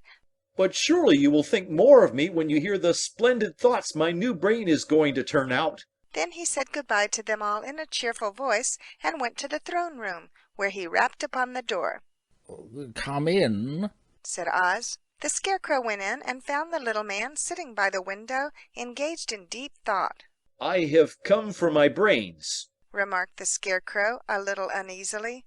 "Oh, yes. Sit down in that chair, please," replied Oz. "You must excuse me for taking your head off, but I shall have to do it in order to put your brains in their proper place." "Well, that's all right," said the Scarecrow. "You are quite welcome to take my head off, as long as it will be a better one when you put it on again." So the Wizard unfastened his head and emptied out the straw. Then he entered the back room and took up a measure of bran, which he mixed with a great many pins and needles. Having shaken them together thoroughly, he filled the top of the Scarecrow's head with the mixture and stuffed the rest of the space with straw to hold it in place. When he had fastened the Scarecrow's head on his body again, he said to him, "Hereafter you will be a great man, for I have given you a lot of brand new brains." The Scarecrow was both pleased and proud at the fulfillment of his greatest wish, and having thanked Oz warmly, he went back to his friends. Dorothy looked at him curiously. His head was quite bulged out at the top with brains. "How do you feel?" she asked. "I feel wise indeed," he answered earnestly. "When I get used to my brains, I shall know everything." "Why are all those needles and pins sticking out of your head?" asked the Tin Woodman. "That is proof that he is sharp," remarked the Lion. "Well, I must go to Oz and get my heart," said the Woodman. So he walked to the throne room and knocked at the door. "Come in," called Oz, and the Woodman entered and said, "I have come for my heart." "Very well," answered the little man. "but I shall have to cut a hole in your breast so I can put your heart in the right place. I hope it won't hurt you." "Oh, no," answered the Woodman. "I shall not feel it at all." So Oz brought a pair of tinsmith's shears and cut a small square hole in the left side of the Tin Woodman's breast. Then, going to a chest of drawers, he took out a pretty heart made entirely of silk and stuffed with sawdust. "Isn't it a beauty?" he asked. "Oh, it is indeed," replied the Woodman, who was greatly pleased. "But is it a kind heart?" "Oh, very," answered Oz. He put the heart in the Woodman's breast, and then replaced the square of tin, soldering it neatly together where it had been cut. "There," said he. "Now you have a heart that any man might be proud of. I'm sorry I had to put a patch on your breast, but it really couldn't be helped." "Never mind the patch," exclaimed the happy Woodman. "I am very grateful to you, and shall never forget your kindness." "Don't speak of it," replied Oz. Then the Tin Woodman went back to his friends, who wished him every joy on account of his good fortune. The Lion now walked to the throne room and knocked at the door. "Come in," said Oz. "I have come for my courage," announced the Lion, entering the room. "Very well," answered the little man. "I will get it for you." He went to a cupboard, and reaching up to a high shelf, took down a square green bottle, the contents of which he poured into a green gold dish, beautifully carved. Placing this before the Cowardly Lion, who sniffed at it as if he did not like it, the Wizard said, "Drink." "What is it?" asked the Lion. "Well," answered Oz, "if it were inside of you, it would be courage. You know, of course, that courage is always inside one, so that this really cannot be called courage until you have swallowed it. Therefore I advise you to drink it as soon as possible." The Lion hesitated no longer, but drank till the dish was empty. "How do you feel now?" asked Oz. "Full of courage," replied the Lion, who went joyfully back to his friends to tell them of his good fortune. Oz, left to himself, smiled to think of his success in giving the Scarecrow and the Tin Woodman and the Lion exactly what they thought they wanted. "How can I help being a humbug," he said, "when all these people make me do things that everybody knows can't be done? It was easy to make the Scarecrow and the Lion and the Woodman happy, because they imagined I could do anything. But it will take more than imagination to carry Dorothy back to Kansas, and I'm sure I don't know how it can be done." Chapter 17. How the Balloon Was Launched. For 3 days Dorothy heard nothing from Oz. These were sad days for the little girl, although her friends were all quite happy and contented. The Scarecrow told them there were wonderful thoughts in his head, but he would not say what they were, because he knew no one could understand them but himself. When the Tin Woodman walked about, he felt his heart rattling around in his breast, and he told Dorothy he had discovered it to be a kinder and more tender heart than the one he had owned when he was made of flesh. The Lion declared he was afraid of nothing on earth, and would gladly face an army or a dozen of the fierce Kalidas. Thus each of the little party was satisfied except Dorothy, who longed more than ever to get back to Kansas. On the 4th day, to her great joy, Oz sent for her, and when she entered the throne room he greeted her pleasantly. "Sit down, my dear. I think I have found the way to get you out of this country." "And back to Kansas?" she asked eagerly. "Well, I'm not sure about Kansas, for I haven't the faintest notion which way it lies. But the first thing to do is to cross the desert, and then it should be easy to find your way home." "How can I cross the desert?" she inquired. "Well, I'll tell you what I think," said the little man. "You see, when I came to this country, it was in a balloon. You also came through the air, being carried by a cyclone. So I believe the best way to get across the desert will be through the air. Now, it is quite beyond my powers to make a cyclone, but I've been thinking the matter over, and I believe I can make a balloon." "How?" asked Dorothy. "A balloon," said Oz, "is made of silk, which is coated with glue to keep the gas in. I have plenty of silk in the palace, so it will be no trouble to make the balloon.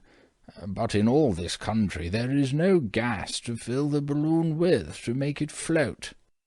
"If it won't float," remarked Dorothy, "it will be of no use to us." "True," answered Oz, "but there is another way to make it float, which is to fill it with hot air. Hot air isn't as good as gas, for if the hot air should get cold, the balloon would come down in the desert, and we should be lost." "We?"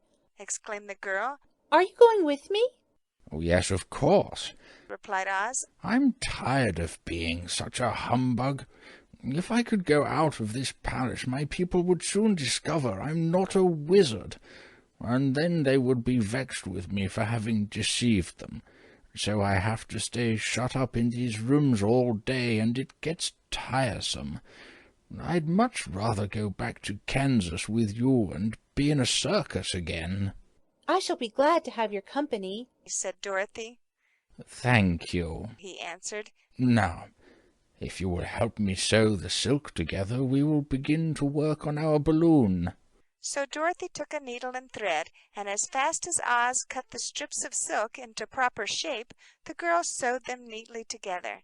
First there was a strip of light green silk, then a strip of dark green, and then a strip of emerald green, for Oz had a fancy to make the balloon in different shades of the color about them.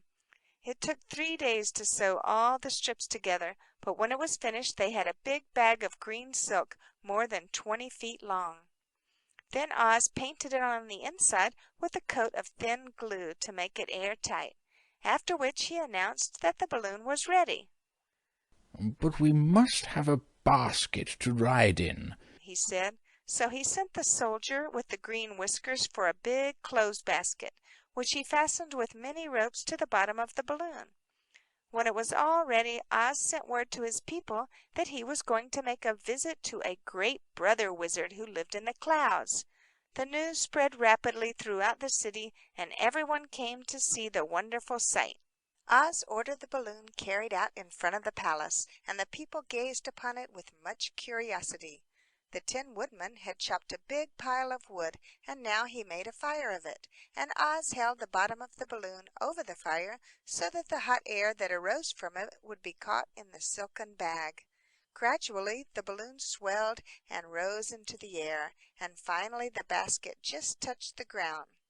Then Oz got into the basket and said to the people in a loud voice, I am now going away to make a visit. While I am gone, the Scarecrow will rule over you. I command you to obey him as you would me. The balloon was by this time tugging hard at the rope that held it to the ground, for the air within it was hot, and this made it so much lighter in weight than the air without that it pulled hard to rise into the sky. Come, Dorothy, cried the wizard. Hurry up, or the balloon will fly away.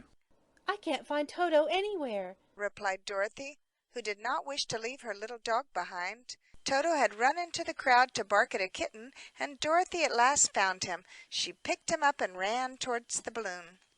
She was within a few steps of it, and Oz was holding out his hands to help her into the basket, when crack went the ropes, and the balloon rose into the air without her. Come back, she screamed. I want to go too. I can't come back, my dear, called Oz from the basket. Goodbye.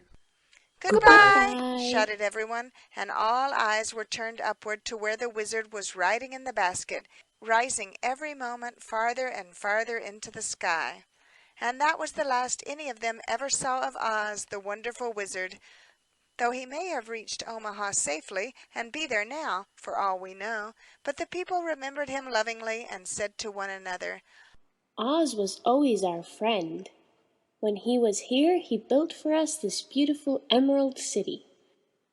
And now he is gone, he has left the wise Scarecrow to rule over us. Still, for many days they grieved over the loss of the wonderful wizard and would not be comforted. Chapter 18. Away to the South.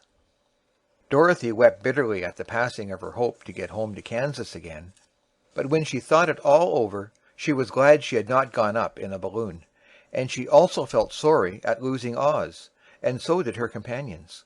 The Tin Woodman came to her and said, Truly, I should be ungrateful if I failed to mourn for the man who gave me my lovely heart.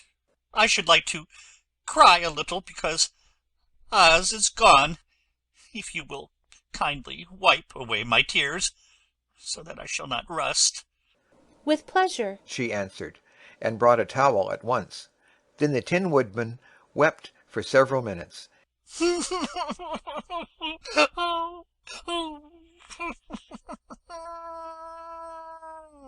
And she watched the tears carefully and wiped them away with the towel. When he had finished, he thanked her kindly and oiled himself thoroughly with his jeweled oil can to guard against mishap. The Scarecrow was now the ruler of Emerald City, and although he was not a wizard, the people were proud of him. For, they said, there is not another city in all the world that is ruled by a stuffed man. And, so far as they knew, they were quite right. The morning after the balloon had gone up with Oz, the four travelers met in the throne room and talked matters over. The Scarecrow sat in the big throne, and the others stood respectfully before him.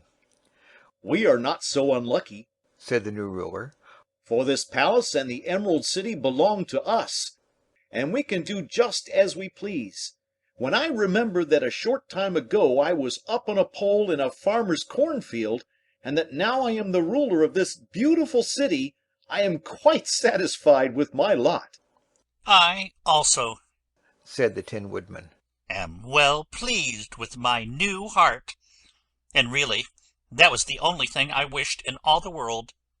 For my part, I am content in knowing I am as brave as any beast that ever lived, if not braver, said the Lion modestly. If Dorothy would only be contented to live in the Emerald City, continued the Scarecrow, we might all be happy together. But I don't want to live here, cried Dorothy. I want to go to Kansas and live with Aunt Em and Uncle Henry. Well then, what can be done? Inquired the Woodman. The Scarecrow decided to think, and he thought so hard that the pins and needles began to stick out of his brains. Finally he said, Why not call the winged monkeys and ask them to carry you over the desert? I never thought of that, said Dorothy joyfully. It's just the thing. I'll go at once for the golden cap.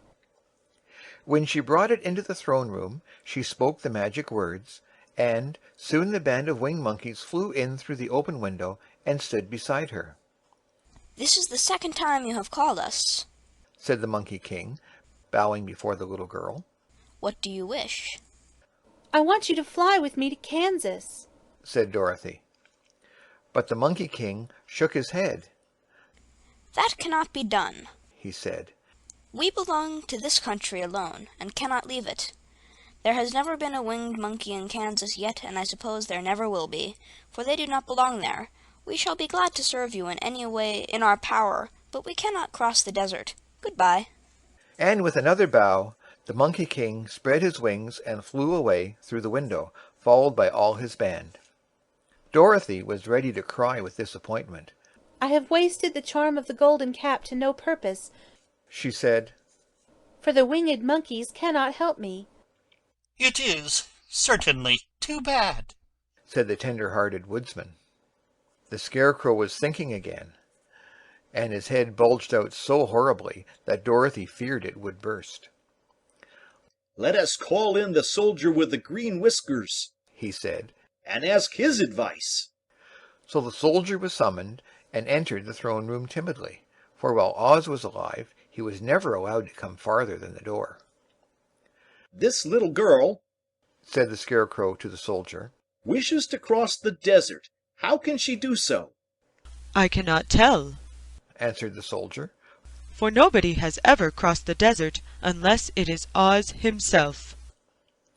Is there no one who can help me? asked Dorothy earnestly. Glinda might, he suggested. Who is Glinda? inquired the Scarecrow. The Witch of the South. She is the most powerful of all the witches, and rules over the Quadlings. Besides, her castle stands on the edge of the desert, so she may know a way to cross it. Glinda is a good witch, isn't she? asked the child. The Quadlings think she is good, said the soldier. And she is kind to everyone. I have heard that Glinda is a beautiful woman who knows how to keep young in spite of the many years she has lived. How can I get to her castle? asked Dorothy. The road is straight to the south, he answered. But it is said to be full of dangers to travelers. There are wild beasts in the woods, and a race of queer men who do not like strangers to cross their country. For this reason, none of the Quadlings ever come to the Emerald City. The soldier then left them, and the Scarecrow said, It seems, in spite of dangers, that the best thing Dorothy can do is to travel to the land of the South and ask Glinda to help her. For, of course, if Dorothy stays here, she will never get back to Kansas. You must have been thinking again, remarked the Tin Woodman. I have, said the Scarecrow. I shall go with Dorothy, declared the Lion. For I am tired of your city and long for the woods and the country again. I am really a wild beast, you know. Besides, Dorothy will need someone to protect her. That is true, agreed the Woodman. My axe may be of service to her, so I also will go with her to the land of the South. When shall we start? asked the Scarecrow. Are you going? They asked in surprise. Certainly. If it wasn't for Dorothy, I should never have had brains. She lifted me from the pole in the cornfield and brought me to the Emerald City.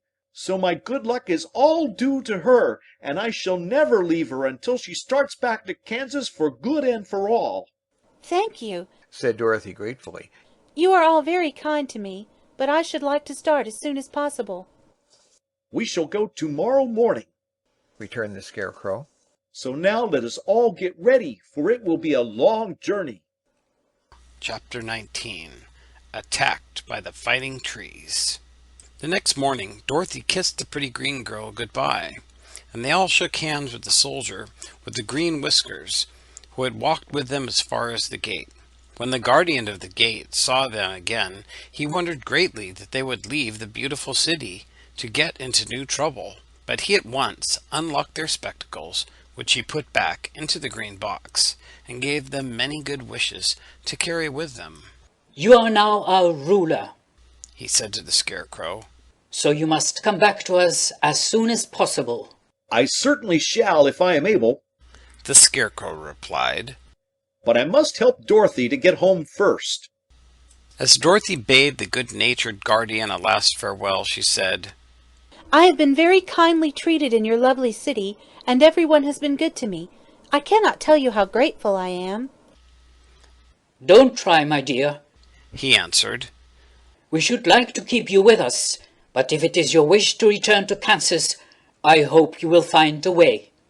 He then opened the gate to the outer wall, and they walked forth and started upon their journey. The sun shone brightly as our friends turned their faces toward the land of the south.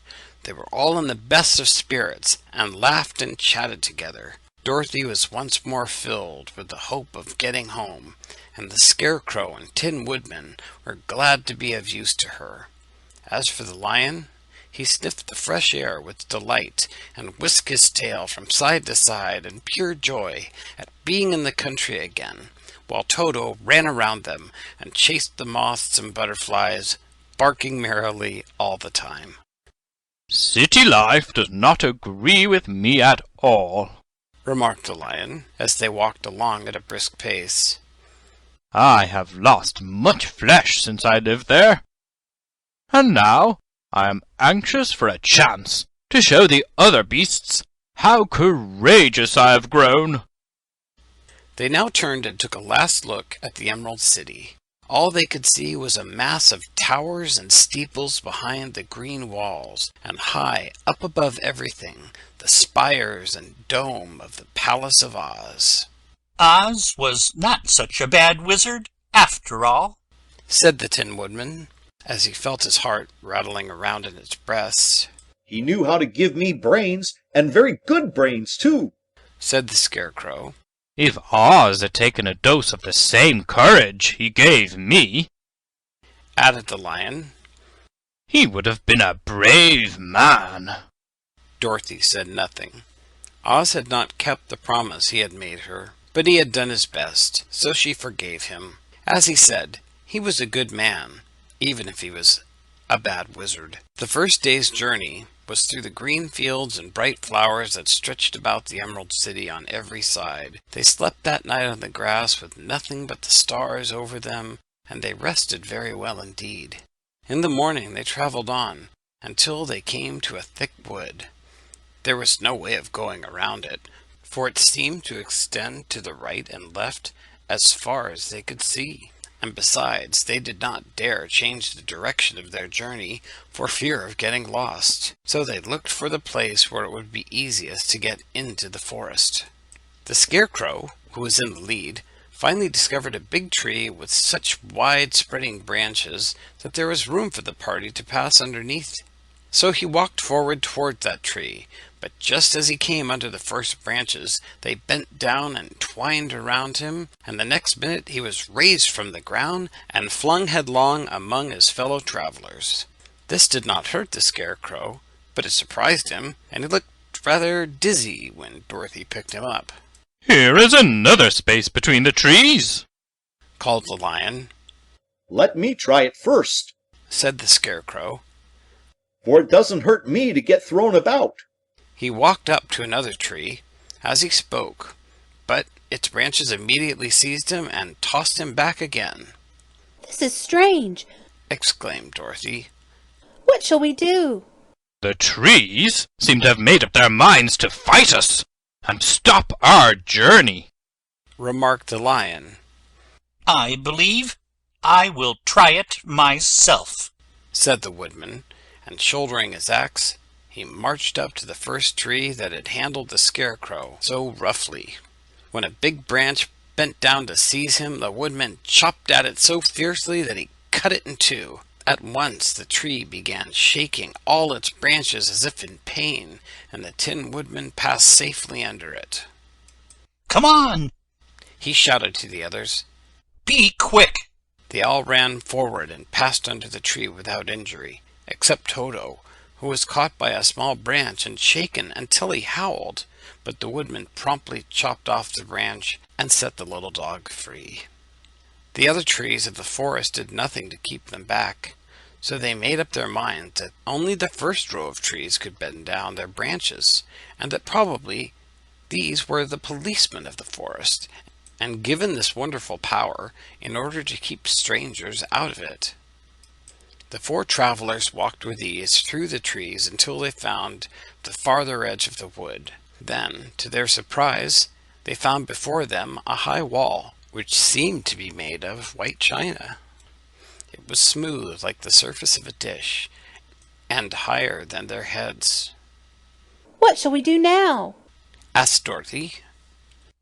"I will make a ladder," said the Tin Woodman. "For we certainly must climb over the wall." Chapter 20. The Dainty China Country. While the Woodman was making a ladder from the wood which he found in the forest, Dorothy lay down and slept, for she was tired by the long walk. The Lion also curled himself up to sleep, and Toto lay beside him. The Scarecrow watched the Woodman while he worked, and said to him, "I cannot think why this wall is here, nor what it is made of."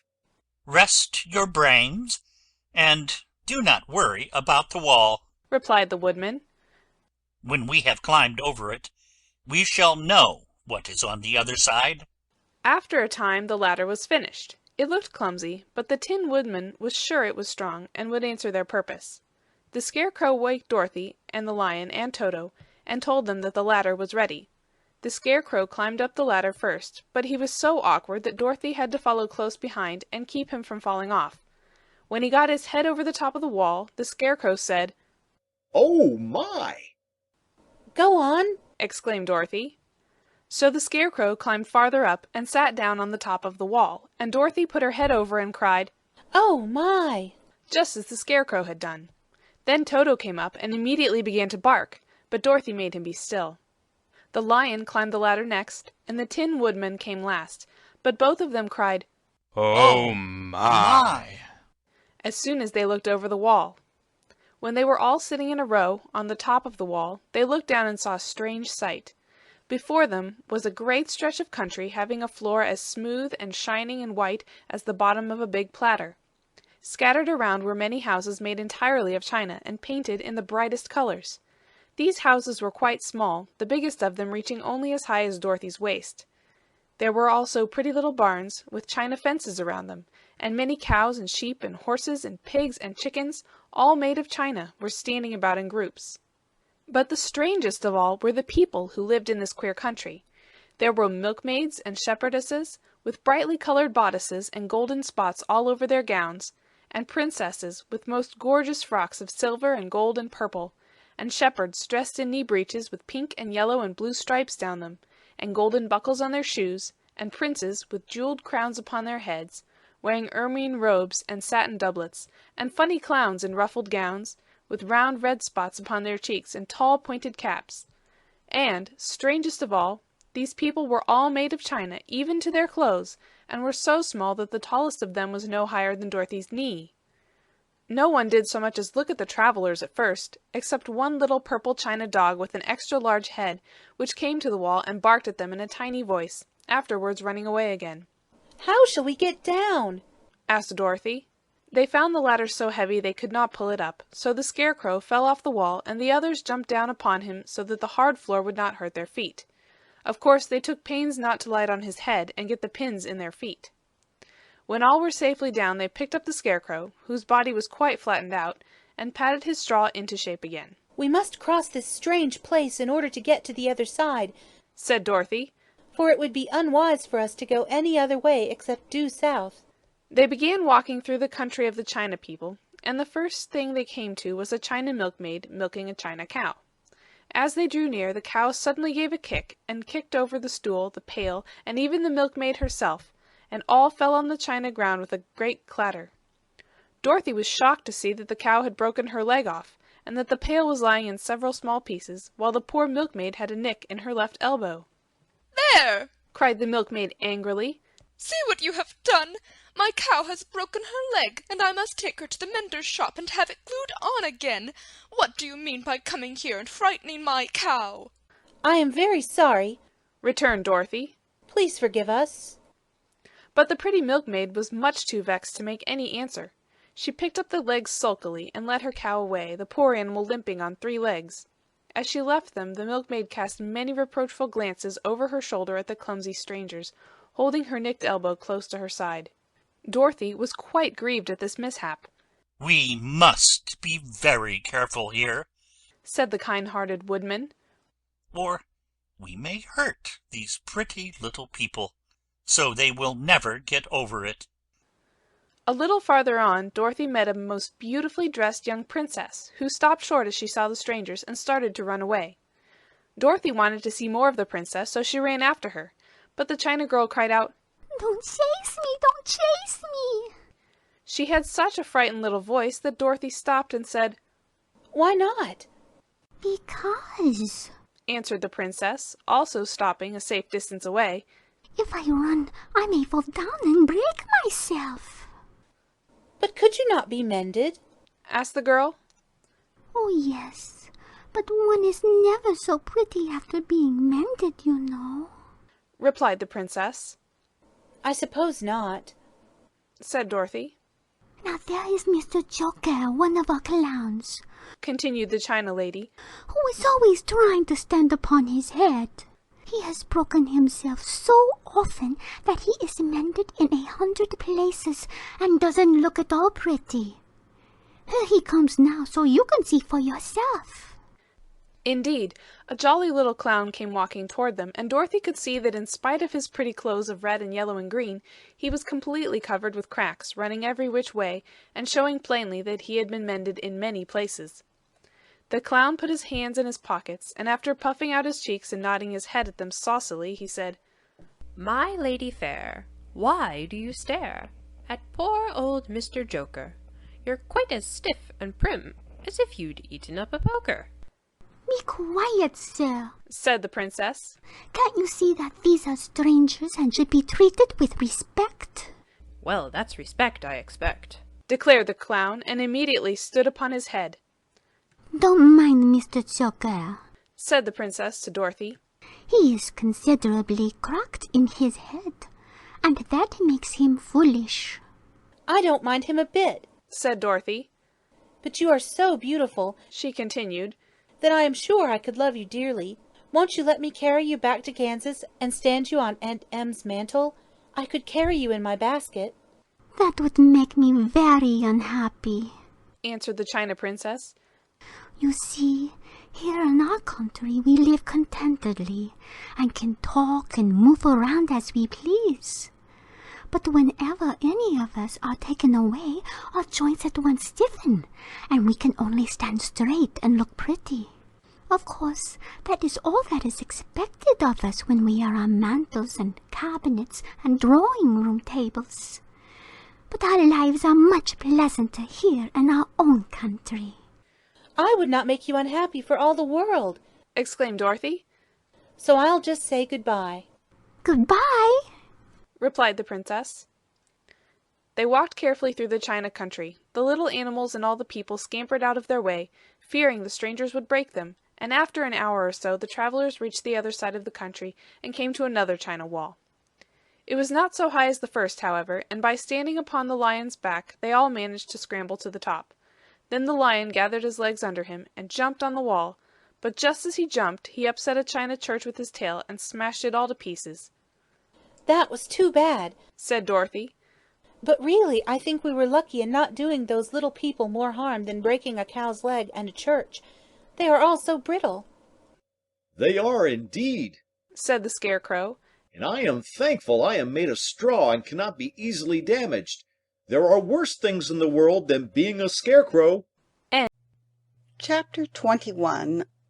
After climbing down from the china wall, the travellers found themselves in a disagreeable country, full of bogs and marshes and covered with tall, rank grass. It was difficult to walk without falling into muddy holes, for the grass was so thick that it hid them from sight. However, by carefully picking their way, they got safely along until they reached solid ground. But here the country seemed wilder than ever, and after a long and tiresome walk through the underbrush they entered another forest, where the trees were bigger and older than any they had ever seen. "This forest is perfectly delightful," declared the lion, looking about him with joy. "Never have I seen a more beautiful place." "It seems gloomy," said the Scarecrow. "Not a bit of it," answered the lion. "I should like to live here all my life. See how soft the dried leaves are under your feet, and how rich and green the moss is that clings to these old trees. Surely no wild beast could wish a pleasanter home." "Perhaps there are wild beasts in the forest now," said Dorothy. "I suppose there are," returned the lion. "but I do not see any of them about." They walked through the forest until it became too dark to go any farther. Dorothy and Toto and the lion lay down to sleep, while the woodman and the Scarecrow kept watch over them as usual. When morning came they started again. Before they had gone far they heard a low rumble, as of the growling of many wild animals. Toto whimpered a little, but none of the others was frightened, and they kept along the well-trodden path until they came to an opening in the wood, in which were gathered hundreds of beasts of every variety. There were tigers and elephants and bears and wolves and foxes and all the others in the natural history, and for a moment Dorothy was afraid. But the lion explained that the animals were holding a meeting, and he judged by their snarling and growling that they were in great trouble. As he spoke, several of the beasts caught sight of him, and at once the great assemblage hushed, as if by magic. The biggest of the tigers came up to the lion and bowed, saying, "Welcome, O King of Beasts. You have come in good time to fight our enemy and bring peace to all the animals in the forest once more." "What is your trouble?" asked the lion quietly. "We are all threatened," answered the tiger, "by a fierce enemy which has lately come into this forest. It is a most tremendous monster, like a great spider, with a body as big as an elephant, and legs as long as a tree trunk. It has 8 of these long legs, and as the monster crawls through the forest he seizes an animal with a leg, and drags it into his mouth, where he eats it as a spider does a fly. Not one of us is safe while this fierce creature is alive, and we had called a meeting to decide how to take care of ourselves when you came among us." "Are there any other lions in this forest?" he asked. "No, there were some, but the monster has eaten them all. And besides, they were none of them nearly so large and brave as you." "If I put an end to your enemy, will you bow down to me and obey me as king of the forest?" inquired the lion. "We will do that gladly," returned the tiger, and all the other beasts roared with a mighty roar. We will! "Where is this great spider of yours now?" asked the lion. "Yonder, among the oak trees," said the tiger, pointing with his forefoot. "Take good care of these friends of mine," said the lion, "and I will go at once to fight the monster." He bade his comrades good-bye and marched proudly away to do battle with the enemy. The great spider was lying asleep when the lion found him, and it looked so ugly that its foe turned up his nose in disgust. Its legs were quite as long as the tiger had said, and its body covered with coarse black hair. It had a great mouth, with a row of sharp teeth a foot long, but its head was joined to the pudgy body by a neck as slender as a wasp's waist. This gave the lion a hint of the best way to attack the creature, and as he knew it was easier to fight it asleep than awake, he gave a great spring and landed directly upon the monster's back. Then, with one blow of his heavy paw, all armed with sharp claws, he knocked the spider's head from its body. Jumping down, he watched it until the long legs stopped wiggling, when he knew it was quite dead. The lion went back to the opening where the beasts of the forest were waiting for him, and said proudly, "You need fear your enemy no longer." Then the beasts bowed down to the lion as their king, and he promised to come back and rule over them as soon as Dorothy was safely on her way to Kansas. Chapter 22. The Country of the Quadlings. The four travelers passed through the rest of the forest in safety, and when they came out from its gloom saw before them a steep hill, covered from top to bottom with great pieces of rock. "That will be a hard climb," said the Scarecrow, "but we must get over the hill nevertheless." So he led the way, and the others followed. They had nearly reached the first rock when they heard a rough voice cry out, "Keep back!" "Who are you?" asked the Scarecrow. Then a head showed itself over the rock, and the same voice said, "This hill belongs to us. We don't want anyone to cross it." "But we must cross it," said the Scarecrow. "We're going to the country of the Quadlings." "But you shall not," replied the voice, and there stepped from behind the rock the strangest man the travelers had ever seen. He was quite short and stout, and had a big head, which was flat at the top, and supported by a thick neck full of wrinkles. But he had no arms at all, and seeing this, the Scarecrow did not fear that so helpless a creature could prevent them from climbing the hill. So he said, "I'm sorry not to do as you wish, but we must pass over your hill whether you like it or not." And he walked boldly forward. As quick as lightning the man's head shot forward, and his neck stretched out until the top of the head, where it was flat, struck the Scarecrow in the middle and sent him tumbling over and over down the hill. Almost as quickly as it came, the head went back to the body, and the man laughed harshly as he said, "Isn't it as you think?" A chorus of boisterous laughter came from the other rocks, and Dorothy saw hundreds of the armless hammerheads upon the hillside, one behind every rock. The lion became quite angry at the laughter caused by the Scarecrow's mishap, and giving a loud roar that echoed like thunder, he dashed up the hill. Again, a head shot swiftly out, and the great lion went rolling down the hill as if he had been struck by a cannonball.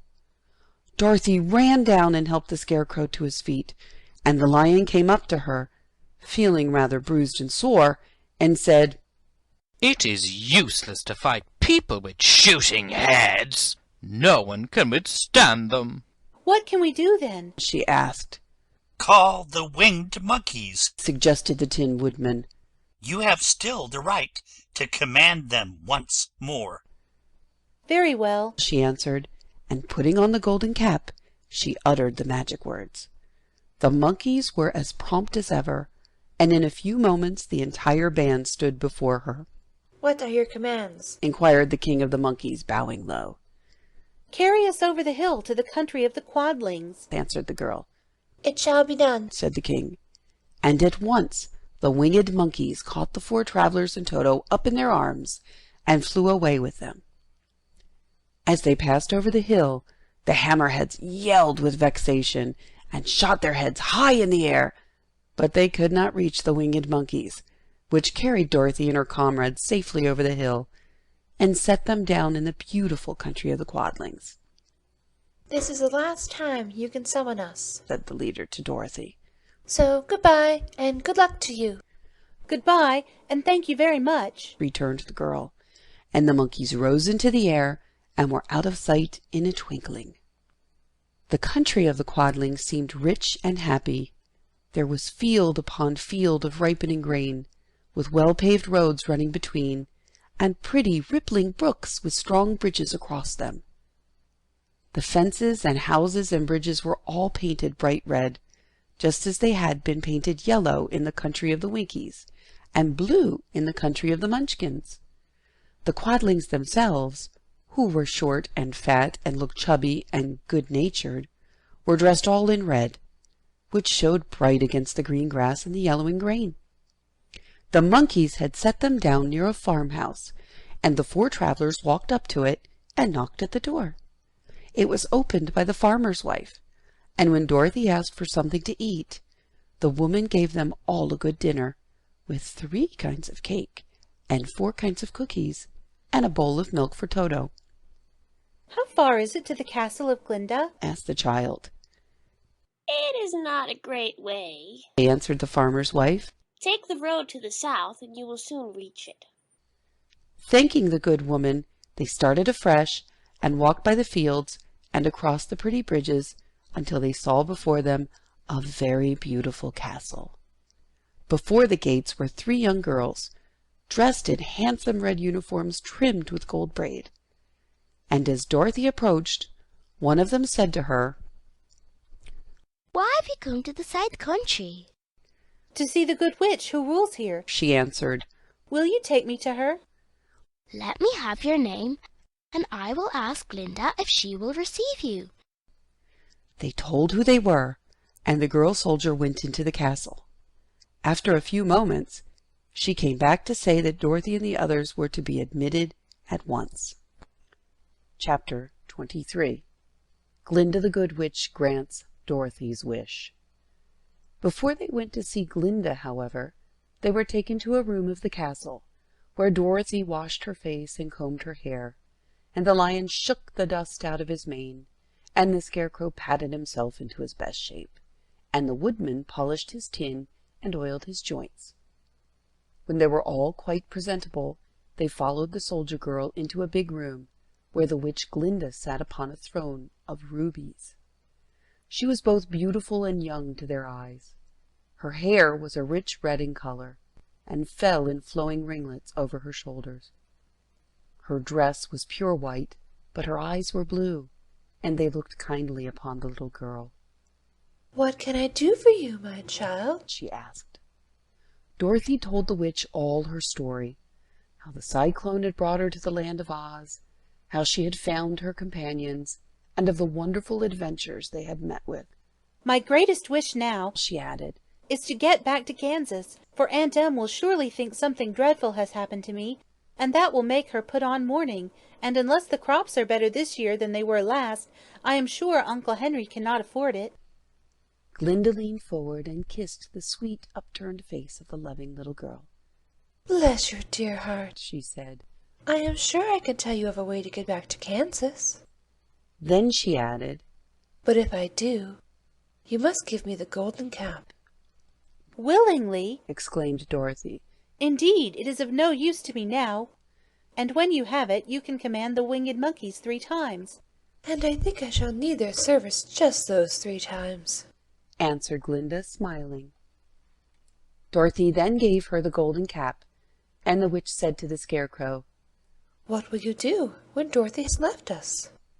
I will return to the Emerald City, he replied, for Oz has made me its ruler and the people like me. The only thing that worries me is how to cross the Hill of the Hammerheads. By means of the golden cap, I shall command the winged monkeys to carry you to the gates of the Emerald City, said Glinda. For it would be a shame to deprive the people of so wonderful a ruler. Am I really wonderful? asked the Scarecrow. You are unusual, replied Glinda. Turning to the Tin Woodman, she asked, What will become of you when Dorothy leaves this country? He leaned on his axe and thought a moment.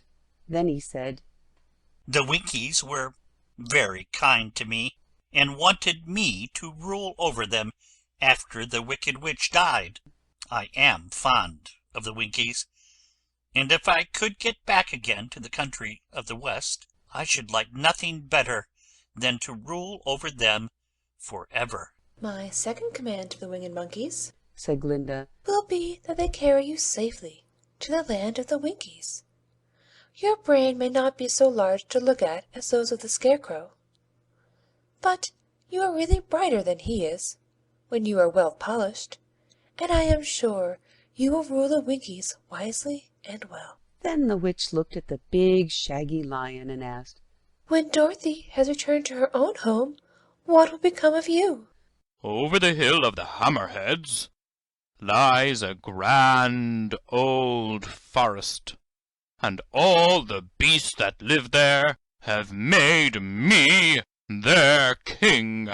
If I could only get back to this forest, I would pass my life very happily there. My third command to the winged monkeys, said Glinda, shall be to carry you to your forest. Then, having used up the powers of the golden cap, I shall give it to the king of the monkeys, that he and his band may thereafter be free for evermore. The Scarecrow and the Tin Woodman and the lion now thanked the good witch earnestly for her kindness, and Dorothy exclaimed, You are certainly as good as you are beautiful, but you have not yet told me how to get back to Kansas. Your silver shoes will carry you over the desert, replied Glinda. If you had known their power, you could have gone back to your Aunt Em the very first day you came to this country. But then I should not have had my wonderful brains, cried the Scarecrow. I might have passed my whole life in the farmer's cornfield. And I should not have had my lovely heart, said the Tin Woodman. I might have stood and rusted in the forest till the end of the world. And I should have lived a coward forever, declared the lion. And no beast in all the forest would have had a good word to say to me. This is all true, said Dorothy, and I am glad I was of use to these good friends. But now that each of them has had what he most desired, and each is happy in having a kingdom to rule besides, I think I should like to go back to Kansas. The silver shoes, said the good witch, have wonderful powers, and one of the most curious things about them is that they can carry you to any place in the world in 3 steps, and each step will be made in the wink of an eye.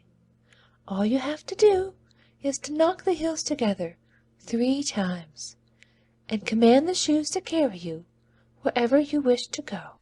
If that is so, said the child joyfully, I will ask them to carry me back to Kansas at once. She threw her arms around the lion's neck and kissed him, patting his big head tenderly. Then she kissed the Tin Woodman, who was weeping in a way most dangerous to his joints.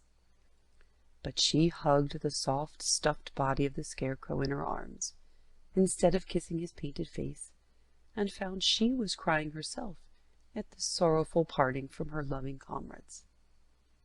Glinda the Good stepped down from her ruby throne to give the little girl a good-bye kiss, and Dorothy thanked her for all the kindness she had shown to her friends and herself. Dorothy now took Toto up solemnly in her arms, and having said one last good-bye, she clapped the heels of her shoes together 3 times, saying, Take me home to Aunt Em.